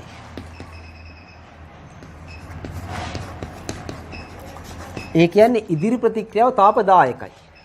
ඉදිරි ප්‍රතික්‍රියාව තාපදායකයි. මේක වායුවක් ඝණයක් වායුවක්. කොහොම තියෙන්නේ? රයිට්. බලන්න නිවැරදි එක අහන්නේ. බලමු වාක්‍යය වාගෙන යන්න.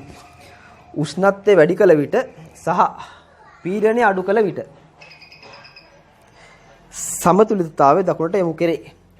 උෂ්ණත්වය වැඩි කළ විට. උෂ්ණත්වය වැඩි බලමු. උෂ්ණත්වය වැඩි කරාම ප්‍රමුඛ වෙන්නේ අවශෝෂක ප්‍රතික්‍රියාව. එහෙනම් ආපස්සටයි යන්නේ. ආපස්සට යනවා නම් දකුණට යොමු කිරීමක් නෑ. ඒක වැරදි. හරිද? මම පීඩනයක් ගැන හේතු හේව්වේ නෑ. මම හේව්වේ මොකද්ද? එයාලා කියන්නේ උෂ්ණත්වය වැඩි කරාම මෙහාට යනවලු. උෂ්ණත්වය වැඩි කරාම අවශෝෂක ප්‍රතික්‍රියාව ප්‍රමුඛ වෙන්නේ. මේක අවශෝෂක. මේක දායක නෙමෙයි මේක අවශෝෂක. එහෙනම් ප්‍රතික්‍රියාව වමටයි යන්නේ. එහෙනම් පළවෙනි එක වැරදි. දෙවෙනි එක උෂ්ණත්වය වැඩි කළ විට සහ පීඩනය අඩු කළ විට වමට යොමු කෙරේ. දැන් පළවෙනි කොටස දන්නවනේ. උෂ්ණත්වය වැඩි කරාම මෙහාට යනවා. හරි? පීඩනය අඩු කළාම පීඩනය අඩු කෙරුවොත් පීඩනය වැඩි කරගන්න ඕනේ. හරිද? පීඩනය අඩු කෙරුවොත් මොකද කරන්න ඕනේ? පීඩනය වැඩි කරගන්න ඕනේ. වැඩි කරගන්න නම් වායු මවුල වැඩි වෙන පැත්තට ප්‍රතික්‍රියා වැඩිපුර සිදු කරන්න ඕනේ. පීඩනය අඩු කළොත් පීඩනය වැඩි කරගන්න ඕනේ. ඒ සඳහා වායු මවුල වැඩි වෙන පැත්තට ප්‍රතික්‍රියා වැඩිපුර කරන්න ඕනේ. මේ පැත්තේ වායු මවුල දෙකක් තියෙනවා. මේ පැත්තේ වායු මවුල එකයි. මෙයා ගණේ නැහැ. ගණයක් නේ. වායු මවුල එකයි, වායු මවුල දෙකයි. එහෙනම් පීඩනය අඩු කරාම පීඩනය වැඩි කරගන්න ප්‍රතික්‍රියාව වමට යනවා. කතාව හරි. C. උෂ්ණත්වය අඩු කළ විට පීඩනය වැඩි කළ විට දකුණට යොමු කරේ. උෂ්ණත්වය අඩු කරාම දායක ප්‍රතික්‍රියාව ප්‍රමුඛ වෙන්නේ මෙහාට යනවා. ඒක හරි. ඒ කතාව හරි. පීඩනය වැඩි කරාම පීඩනය අඩු කරගන්න ඕනේ. ඒ සඳහා මවුල අඩු කරගන්න ඕනේ. එහෙනම් වායුව අඩු වෙන පැත්ත කියන්නේ මේ පැත්ත. ඒකත් හරි ඈ. D. උෂ්ණත්වය අඩු කළ විට හා පීඩනය වැඩි කර ඒක බලන්න දෙයක් නැහැ වාක්‍යය. C කියන එක හරි නම් ඒකෙම අනිත් පැත්ත තියෙන D කියන එක. නේද? D කියන එක C කියන එකෙම අනිත් පැත්ත තියෙන. එහෙනම් ඉතින් ඒක වැරදි වෙන්න ඕනේ. උත්තරේ 3. sorry 2. BC කියන්නේ 2නේ. හරි බලන්නකෝ 56 වෙනි එකේ තියෙන්නේ මේ වගේ එකක් අපිට කියනවා මේ ඔක්සිජන් සාන්ද්‍රණය වැඩි කරනවා කියලා කියනවා. ඔක්සිජන් සාන්ද්‍රණය වැඩි කරනවා කියලා කියනවා. වැඩි කරාම කලින් තිබුණට අඩු වෙන්නේ මොකද්ද කියලා අහන්නේ. කලින් තිබුණට අඩු වෙන්නේ මොකද්ද කියලා අහන්නේ. ඔක්සිජන් වැඩි කරනකොට ඔක්සිජන් ප්‍රමාණය අඩු කරගන්න එපේ. අඩු කරගන්න ඔක්සිජන් අඩු කර ගැනීමට හරිද? ප්‍රතික්‍රියාව මේ පැත්තට යනවා. ප්‍රතික්‍රියාව ආපසු ප්‍රතික්‍රියාව වැඩිපුර සිද්ධ වෙනවා. ඒ කියන්නේ වමට යනවා. මෙයා අඩු කරගන්නනේ. ඒතකොට මෙයා අඩු වෙනකොට මෙයා වැඩි වෙනවා. මෙයා වැඩි වෙනවා. හරිද? මෙයා මොකද වෙන්නේ? ප්‍රතික්‍රියාව මෙහාට යනකොට මෙයා අඩු වෙනවා. මෙයාත් මොකද වෙන්නේ? එයාගේ ඉන්නවනේ යම්කිසි ප්‍රමාණයක්. ඒකට තව ඔක්සිජන් වැඩිපුර දානකොට එයාගේ සාන්ද්‍රණය වැඩි වෙනවා. වැඩි වුණාට පස්සේ එයා මොකද කරන්නේ? ඒ වැඩි වෙච්ච එක අඩු කරගන්න මෙහාට යන්නේ. එයා අඩු වෙනවා. හැබැයි අඩු වුණාට එයාගේ අර මුල් ප්‍රමාණයට වඩා අඩුවීමක් සිද්ධ වෙන්නේ නැහැ. එයාගේ මුල් ප්‍රමාණය 5ක් තිබ්බනම් වැඩි කරාට පස්සේ ඒක 10 වුණා නම් වැඩි කරාට පස්සේ 10 වුණා. ආයෙ සමතුලිත වෙනකොට එයාගේ 5ට වඩා වැඩි යගයක් තමයි තියෙන්නේ. ආයෙ අඩු වෙන්නේ නැහැ. එහෙනම් මෙයාගේ සාන්ද්‍රණයත් 5ට වඩා වැඩි. ඒ වැඩි කියන්නේ මෙයාගේ වැඩි වෙනව නෙමෙයි. මෙයාගේ වැඩි කරාට පස්සේ එයාව අඩු කරගන්න ප්‍රතික්‍රියාව මෙහාට යනවා. හැබැයි ආරම්භක අගයත් එක බලද්දි එයාගේ වැඩියෙන් තියෙන සමතුලිත අවස්ථාව. හරිද? හරි. එතකොට අඩුවීමක් වෙන්නේ කවුද? SO2 වලට. හරිද? උත්තරේ වෙන්නේ 3. SO2 වල සාන්ද්‍රණයම අඩු වෙන්නේ. හරි? දැන් ඒවා ගන්න බෑ. O2 ප්‍රමාණය ගන්නත් බෑ. මොකද O2 ප්‍රමාණය තේරෙනවනේ. O2 වැඩි වෙනවා. වැඩි වෙන එක අඩු කරන්න මෙහාට යනවා. හැබැයි එයා ආරම්භක ප්‍රමාණයට තරමටම අඩු වෙන්නේ ඊට වඩා අඩු වෙන්නෙත් නෑ. ආරම්භ ප්‍රමාණයට පොඩ්ඩක් වැඩි මට්ටමේ තමයි තියෙන්නේ. හරි? මෙයා වැඩි වෙනවා කියලා හිතන්න එපා. එයා අඩු වෙනවා. හැබැයි අර ආරම්භක ප්‍රමාණයට වඩා පහතර යන්නේ නෑ. හරි? ඒකයි වැඩි කියලා දාලා තියෙන්නේ. උත්තරේ 3.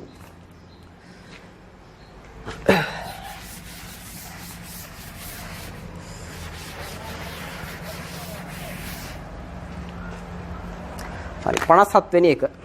මෙන්න මෙහෙම එකක් තියෙනවා.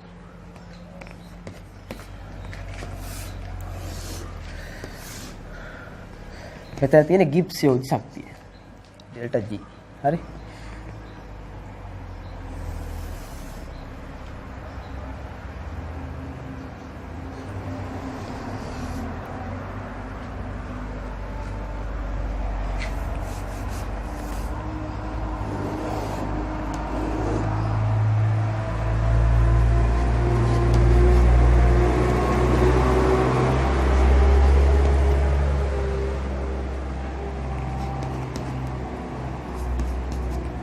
හරි. ඔහොම තියෙනවා ඩෙල්ටා G ගිබ්ස් යෝජ්‍ය ශක්තිය සහ ප්‍රතික්‍රියා ප්‍රමාණය.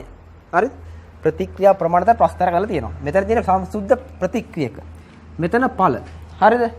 ඒතර මෙන්න මේ වගේ එකක ඔයාලා මතක තියාගන්න. හරිද? ප්‍රස්තාරයේ අනුක්‍රමණය මෙන්න මේ ඩෙල්ටා G සහ හරිද? G සහ ගිබ්ස් යෝජ්‍ය ශක්තිය හා ප්‍රතික්‍රියා ප්‍රමාණයට ප්‍රස්තාරය ඇඳහම මේකේ අනුක්‍රමණය ප්‍රස්තාරයේ අනුක්‍රමණය ඒ කියන්නේ ප්‍රස්තාරයේ බෑවුම අනුක්‍රමණය ශුන්‍ය වෙන තැන තමයි මොකද්ද සමතුලිත ලක්ෂය. දැන් මෙතන බෑවුමක් තියෙනවා අනුක්‍රමණයක් තියෙනවා මෙතන આવොත් එහෙම මේ හරියේදී මොකද වෙන්නේ? බෑවුම නැහැ අනුක්‍රමණය නැහැ. මේ හරියේදී ඩෙල්ටා G බිඳුවයි. ඩෙල්ටා G බිඳුවයි. හරි? මේ හරියේදී ඩෙල්ටා G මොකද්ද? බිඳුවයි අනුක්‍රමණය බිඳුවයි. ඒ කියන්නේ මොකද්ද? එතන තමයි සමතුලිත අවස්ථාව. මේකෙදි T2 උෂ්ණත්වයේ මේ හරිය තමයි සමතුලිත අවස්ථාව. හරිද? Delta G බිඳුවයි. ඒ කියන්නේ මෙතන තමයි සමතුලිත වෙන්නේ. හරි. දැන් තීරණය කරන්න උෂ්ණත්වය වැඩි වෙද්දි මොකද වෙලා තියෙන්නේ? සමතුලිත ලක්ෂය බලන්න මේ. මෙතන T1ේදී සමතුලිත ලක්ෂය මෙතන. T2ේදී මෙතන. හරිද? අපිට දීලා නෑ T2 වැඩිනේ. මෙයා වැඩි. උෂ්ණත්වය වැඩි වෙනකොට සමතුලිත ලක්ෂය ඵල පැත්තට බර වෙලා. සමතුලිත අවස්ථාව කියන්නේ මෙතන.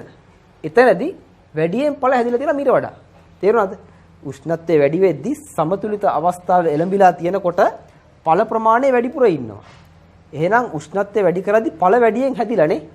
උෂ්ණත්වය වැඩි කරද්දී සමතුලිතතාවයේ ඵල පැත්තට ගිහලා මෙතනදී මේ ප්‍රමාණය වැඩි වෙද්දී මෙහාට ඇවිල්ලා.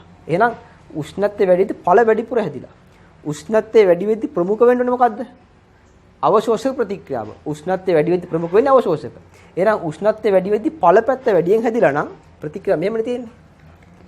A B නේ ඔහොමනේ තියෙන්නේ. උෂ්ණත්වය වැඩි වෙද්දී ඵල වැඩිපුර හැදිලා. උෂ්ණත්වය වැඩි වෙද්දී වැඩි වෙන්නේ මොකද්ද? අවශෝෂක ප්‍රතික්‍රියාව. එහෙනම් ඉදිරි ප්‍රතික්‍රියාව අවශෝෂකයි. උෂ්ණත්වය වැඩි වෙද්දී ඵල වැඩිපුර හැදිලා. මෙතන එහෙමනේ කියන්න පුළුවන්. ඵල වැඩිපුර හැදිලා.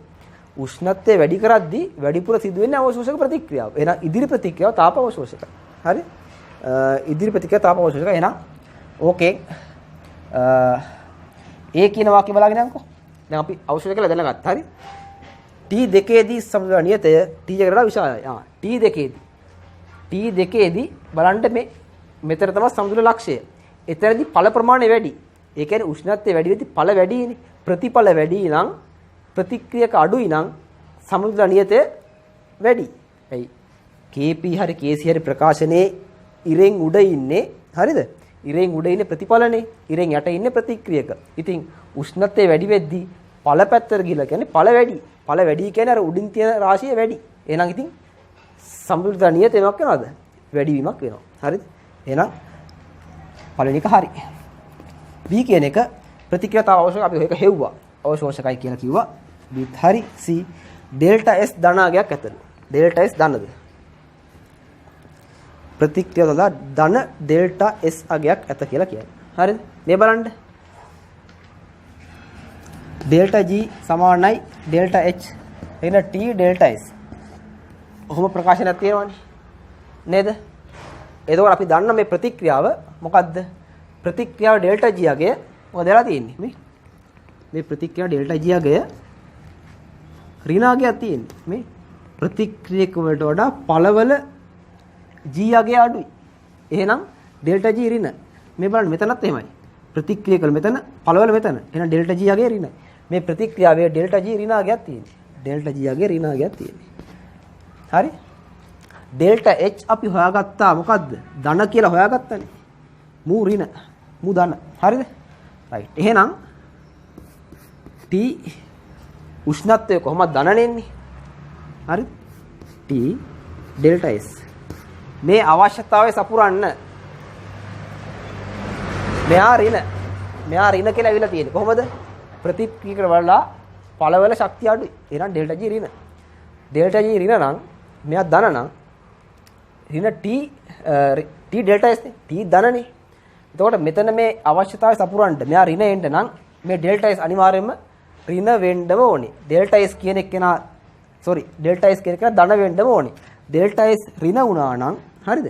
ඩෙල්ටා S ඍණාගයක් වුණා නම් ඍණයි ධන වෙලා මෙතන ධනාගයක් එන්නේ. ඩෙල්ටා S ධන වුණොත් තමයි මෙතන ඍණාගයක් එන්නේ. එහෙනම් ඩෙල්ටා S ධනාගයක් ඇත C කියන එකත් හරි. D කියන එක දැන් උත්තරේ 5නේ. තාපදායක එක වැරදිනේ කොහොමද? උත්තරේ 5.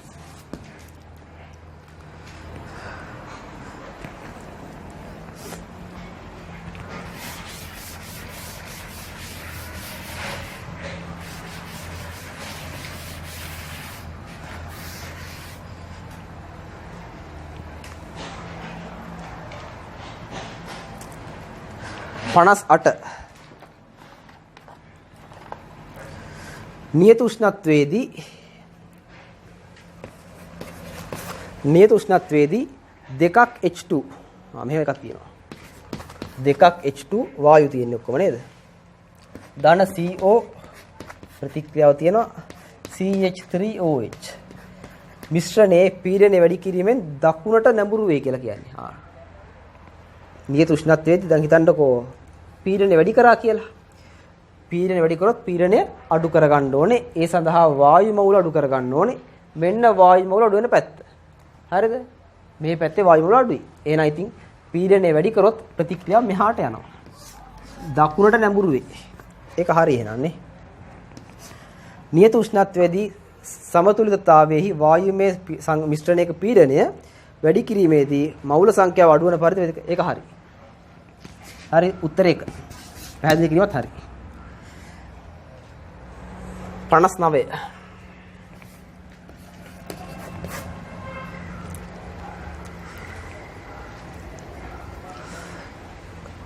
සංවෘත දෘಢ බඳුනක් තුළ සිදුවන කාබන් සහ කාබන් ඩයොක්සයිඩ් කාබන් ඩයොක්සයිඩ් ප්‍රතික්‍රියාවක් තියෙනවා. කාබන් මොනොක්සයිඩ් හැදෙනවා. එහෙම තියෙන්නේ.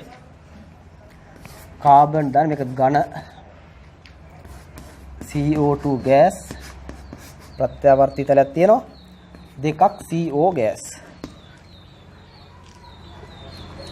එතකොට කියනවා 700 800 උෂ්ණත්වවලදී 700 ඒ වගේම 800 සෙල්සියස් උෂ්ණත්වවලදී කාබන් ඩයොක්සයිඩ් කාබන් මොනොක්සයිඩ් ප්‍රමාණය 60යි. 700 දී කාබන් මොනොක්සයිඩ් 60යි. 800 දී 60යි 80යි. මොකක්ද සත්‍ය කියලා අහන්නේ. දැන් මේක දැක්කම තේරෙනවා උෂ්ණත්වය 700 දී කීයද? 60යි.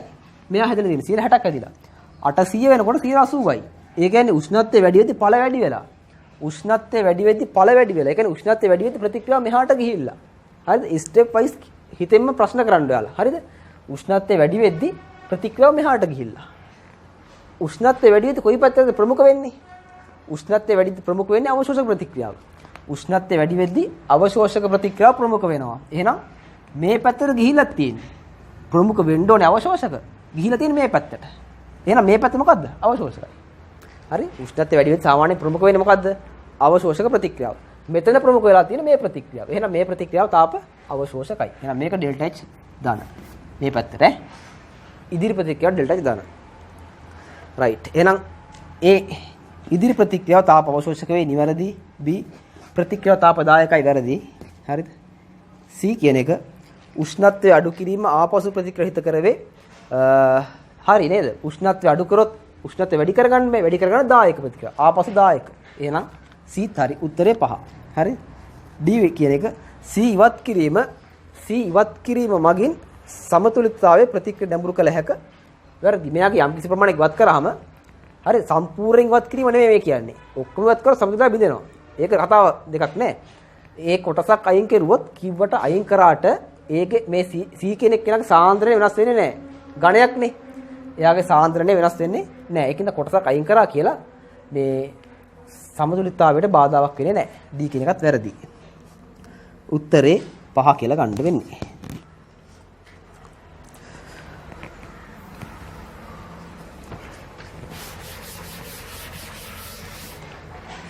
රයිට් අපි යනවා 60. හරිද? උත්ප්‍රේරකයක් යෙදීමෙන් සමතුලිතතාවය ඇති ප්‍රතික්‍රියාවක් ඉදිරියට එනම් සමතුලිත ලක්ෂ්‍යයේ දකුණට පෙළඹීම කළ හැක වැරදි. කතා කරලා තියෙන්නේ කතන්දරේ මේ දෙපාරක් තුන් පාරක්ම හම්බුණා. උත්ප්‍රේරකයක් මගින් සමතුලිත ලක්ෂ්‍ය වෙනස් කරන්නේ. උත්ප්‍රේරකයක් මගින් ඉදිරි ප්‍රතික්‍රියා සඳහා පමණක් අඩු සක්‍රිය ශක්තියකදී මාර්ග සපයයි වැරදි. ඉදිරි හා පසු දෙකටම. උත්තරේ 5. දැන් මේ වගේ වට විනාඩි 2ක් යන්නේ නැහැ නේද? ලේසියෙන් උඩ උත්තර ගත්තා. 61.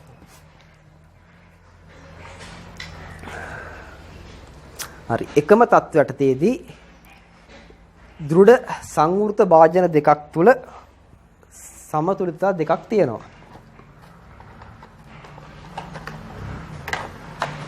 මේ වගේ තියෙනවා. N2 ධන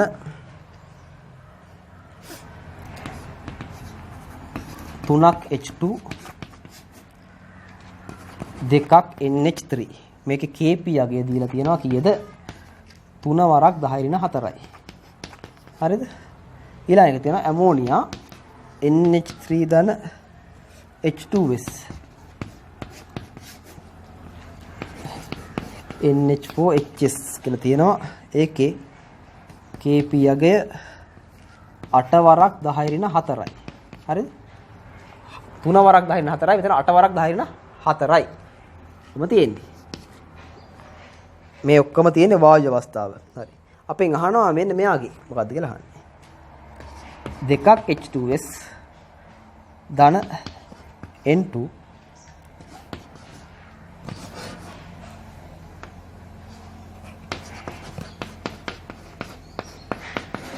මේකේ මොකද්ද කියලා අහන්නේ කොහොමද ඇවිල්ලා තියෙන්නේ එයා ඇවිල්ලා තියෙන්නේ කොහොමද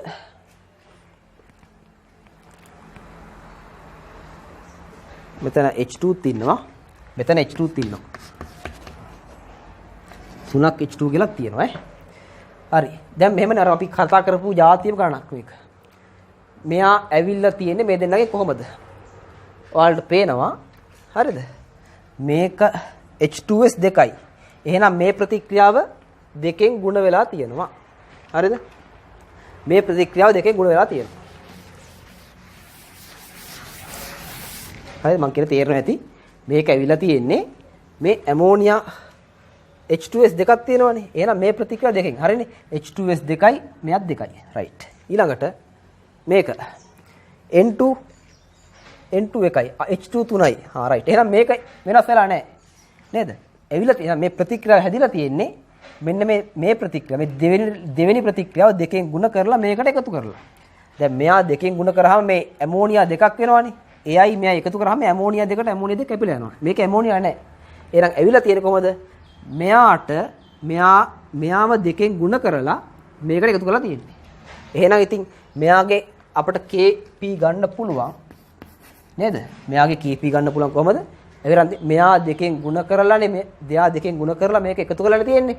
එහෙනම් මෙයා දෙකෙන් ಗುಣ කරා නම් ඒකේ සමතුලිතතා නියතය මේකේ වර්ගයක් වෙනවා. හරි? වර්ගය. මේක දෙකෙන් ಗುಣ කරලා නැවිලා තියෙන්නේ. එහෙනම් මේක KP අගය දෙකෙන් ಗುಣ කරාම මේකේ වර්ගය වෙනවා. රයිට්? වර්ගය. එයයි මේ එකතු කරලා දෙන්නේ. එකතු කරා නම් ಗುಣ කිරීම. මේක ආයානේ 3 වැඩි කරන 10 4යි. 10 ඍණ 4යි. හරිද?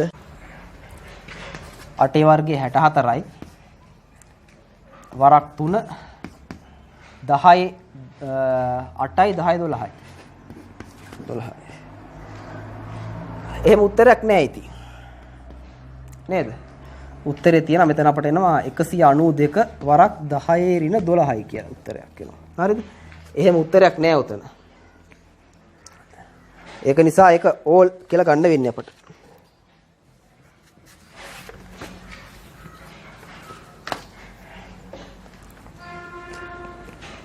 එකසි 92 වරක් 10 ඍණ 12ක් කියලා එනවා. මේක ඔය උත්තරේ නැති හින්දා මේක ඕල්. 61 62 වෙනි ප්‍රශ්නේ. අවසාන ප්‍රශ්නේ.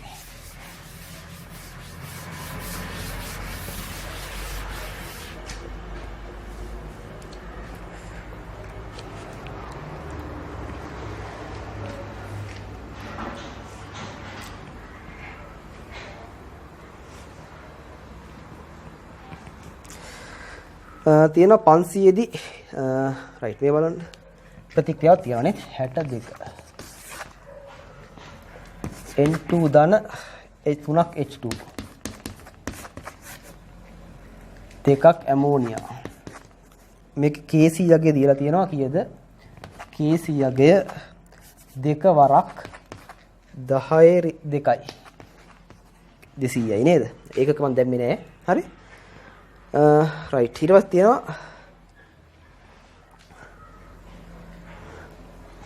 හරි මේකේ ආරම්භයේදී දැන් මේ කේස් එක ඇවිල්ලා තියෙන්නේ ආරම්භයේදී ආරම්භක මවුල ආරම්භයේදී යාලා දීලා තියෙනවා මෙයාගේ කීයද 0.1යි 0.1යි මෙයාගේ 0.1යි දාලා තියෙනවා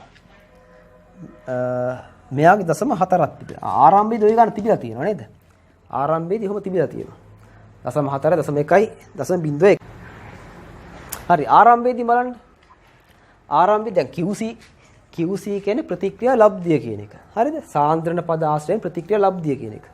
ඒකට දාන්නේ අර සමතුලිත අවස්ථාවේව නෙමෙයි. අපි ආරම්භක අවස්ථාවේ යමු. හරිද?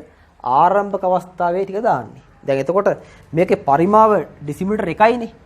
පරිමාව ඩෙසිමීටර් 1යි නම් මේ ආරම්භක අවස්ථාවේ සාන්ද්‍රණ වෙන්නේ මොකද්ද? මේකම නෙන්නේ. මේකම ලියන්නකෝ. හරි? ඒතකොට ප්‍රතික්‍රියා ලබ්ධිය කියන්නේ සමතුලිත අවස්ථාවේ නෙමෙයි ආරම්භක අවස්ථාවේ තියෙන අගයන් ටික දාන්න ඕනේ එකට. හරි මම මෙතන QC අගය හොයනවා. හරිද? QC අගය හොයනවා. එතකොට මට මෙහෙමනේ දාන්න දෙන්නේ. QC වලට දාන්නේ ආරම්භක සාන්ද්‍රණ දාන්නේ. හරිද? මෙතන තියෙන 0.4යි ඒකේ වර්ගය දාන්න දෙකක් තියෙනවනේ. බෙදීම 0.1යි වරක් 0.1 ඝණය. හරිද? එතකොට මේක සුළු කරාම මට එනවා 0.16යි. යට එනවා 0.01යි වරක් මෙතන 0.01යි. හරි? තවත් සුළු කරාම එනවා 16යි 1000යි කියලා. හරි? 10000ක එනවා. හරිද? ඊට පස්සේ බලන්න. දැන් ප්‍රකාශන දෙය බලන්න. ආරම්භයේදී QC වැඩි KC ට වඩා. රයිට්. හරිනේ. KC මෙච්චර 200යි. QC යගේ 16000යි. වැඩි නිසා එකයි මේකයි ඔගේ තේරුම. QC යගේ වැඩි කියන්නේ KC වලට වඩා QC වැඩි කියන්නේ මොකද්ද වෙනවනේ ප්‍රතික්‍රියාව. QC යගේ වැඩි කියන්නේ ප්‍රතික්‍රියාවේ දැන් QC වැඩි කියලා කියන්නේ ප්‍රතික්‍රියාවේ QC වලට අනුව ඵලපැත්ත වැඩිනේ. මොකද ඵලපැත්ත වැඩි වුණොත් තමයි මේක වැඩි උත්තරයක් එන්නේ. එහෙනම් කොහාටද යන්න ඕනේ? KC යගේට වඩා QC යගේ වැඩි. ඒ කියන්නේ QC වලට අනුව ඵල පැත්ත වැඩි. එහෙනම් ඵල පැත්ත මොකක් කරනවද? අඩු කර ගන්න ඕනේ. ප්‍රතිඵල පැත්ත අඩු කර ගන්න ඕනේ. අඩු කර ගන්න නම් රියැක්ෂන් එක ආපස්සට යන්න ඕනේ. හරිද? ආපස්සට යන්න ඕනේ. ආරම්භයේදී QC වැඩි KCට වඩා ඇමෝනියම ඒක මගේ ආපස්සටනේ. ඇමෝනියා මගින් සෑදීම සිදු වී සමුදල එළඹේ නිවැරදි. ඒ කියන එක හරි. ආරම්භයේදී QC අඩුයි KC වැරදි නේ. කියද්දිම වැරදි. C ආරම්භයේදී එකත් වැරදි නේ. පටන් ගද්දිම වැරදි. හරිද? ආරම්භයේදී QC වැඩි වැඩි ඒක හරි වැඩි කියලා තියෙනවා. මේ දෙන්න ප්‍රතික්‍රියා කළා මෙයා නෑ. QC වැඩි කියන්නේ ප්‍රතිඵල පැත්ත වැඩි කියන එකයි කියන්නේ. එහෙනම් එයාව KCට සමාන කරගන්න ඒක අඩු කරගන්න ඕනේ. එහාට යනවා. එතකොට D කියන වාක්‍යයත් වැරදි කියලා ගන්න වෙන්නේ. උත්තරේ 5යි. හරි? හරි. එතකොට අපි කතා කරලා ඉවරයි රසායනික සමතුලිතතාව ආසන්න වශයෙන් අවුරුදු 20ක විතර විභාගයට ආපු ප්‍රශ්න. ඒතකොට ඔතනම සමහර ඒවා අයින් කරලා තියෙනවා. ඒ දිගටම තිබ්බේම මොකද අපිට අනවශ්‍ය ටික අයින් කරලා කීපයක් අයින් කරා. සාමාන්‍ය විභාගයට ප්‍රශ්න දෙකක් වගේ තමයි MCQ ප්‍රශ්න දෙකක් විතර හම්බ වෙනවා රසායනික සමතුලිතතාවය. ඊයේ පාරත් මම දෙකක් වගේ තමයි තිබ්බේ. හරි දැන් හිතනවා මම මොකක් හරි ඔයාලට රසායනික සමතුලිතතාවය MCQ එකක් ආවොත් යම් කිසි දෙයක් කරගන්න පුළුවන් කියලා තිබ්බට වඩා යම් කිසි දැනුමක් ආවා කියලා හිතනවා. හරිද? රයිට්. අපි ඊළඟ වීඩියෝ එක බොහෝ විට කරන්නේ එන්තැල්පි නැත්තම් SPD අකාබනික රසායන තමයි ඊළඟ MCQ ප්‍රශ්න එක සාකච්ඡා කරන්නේ.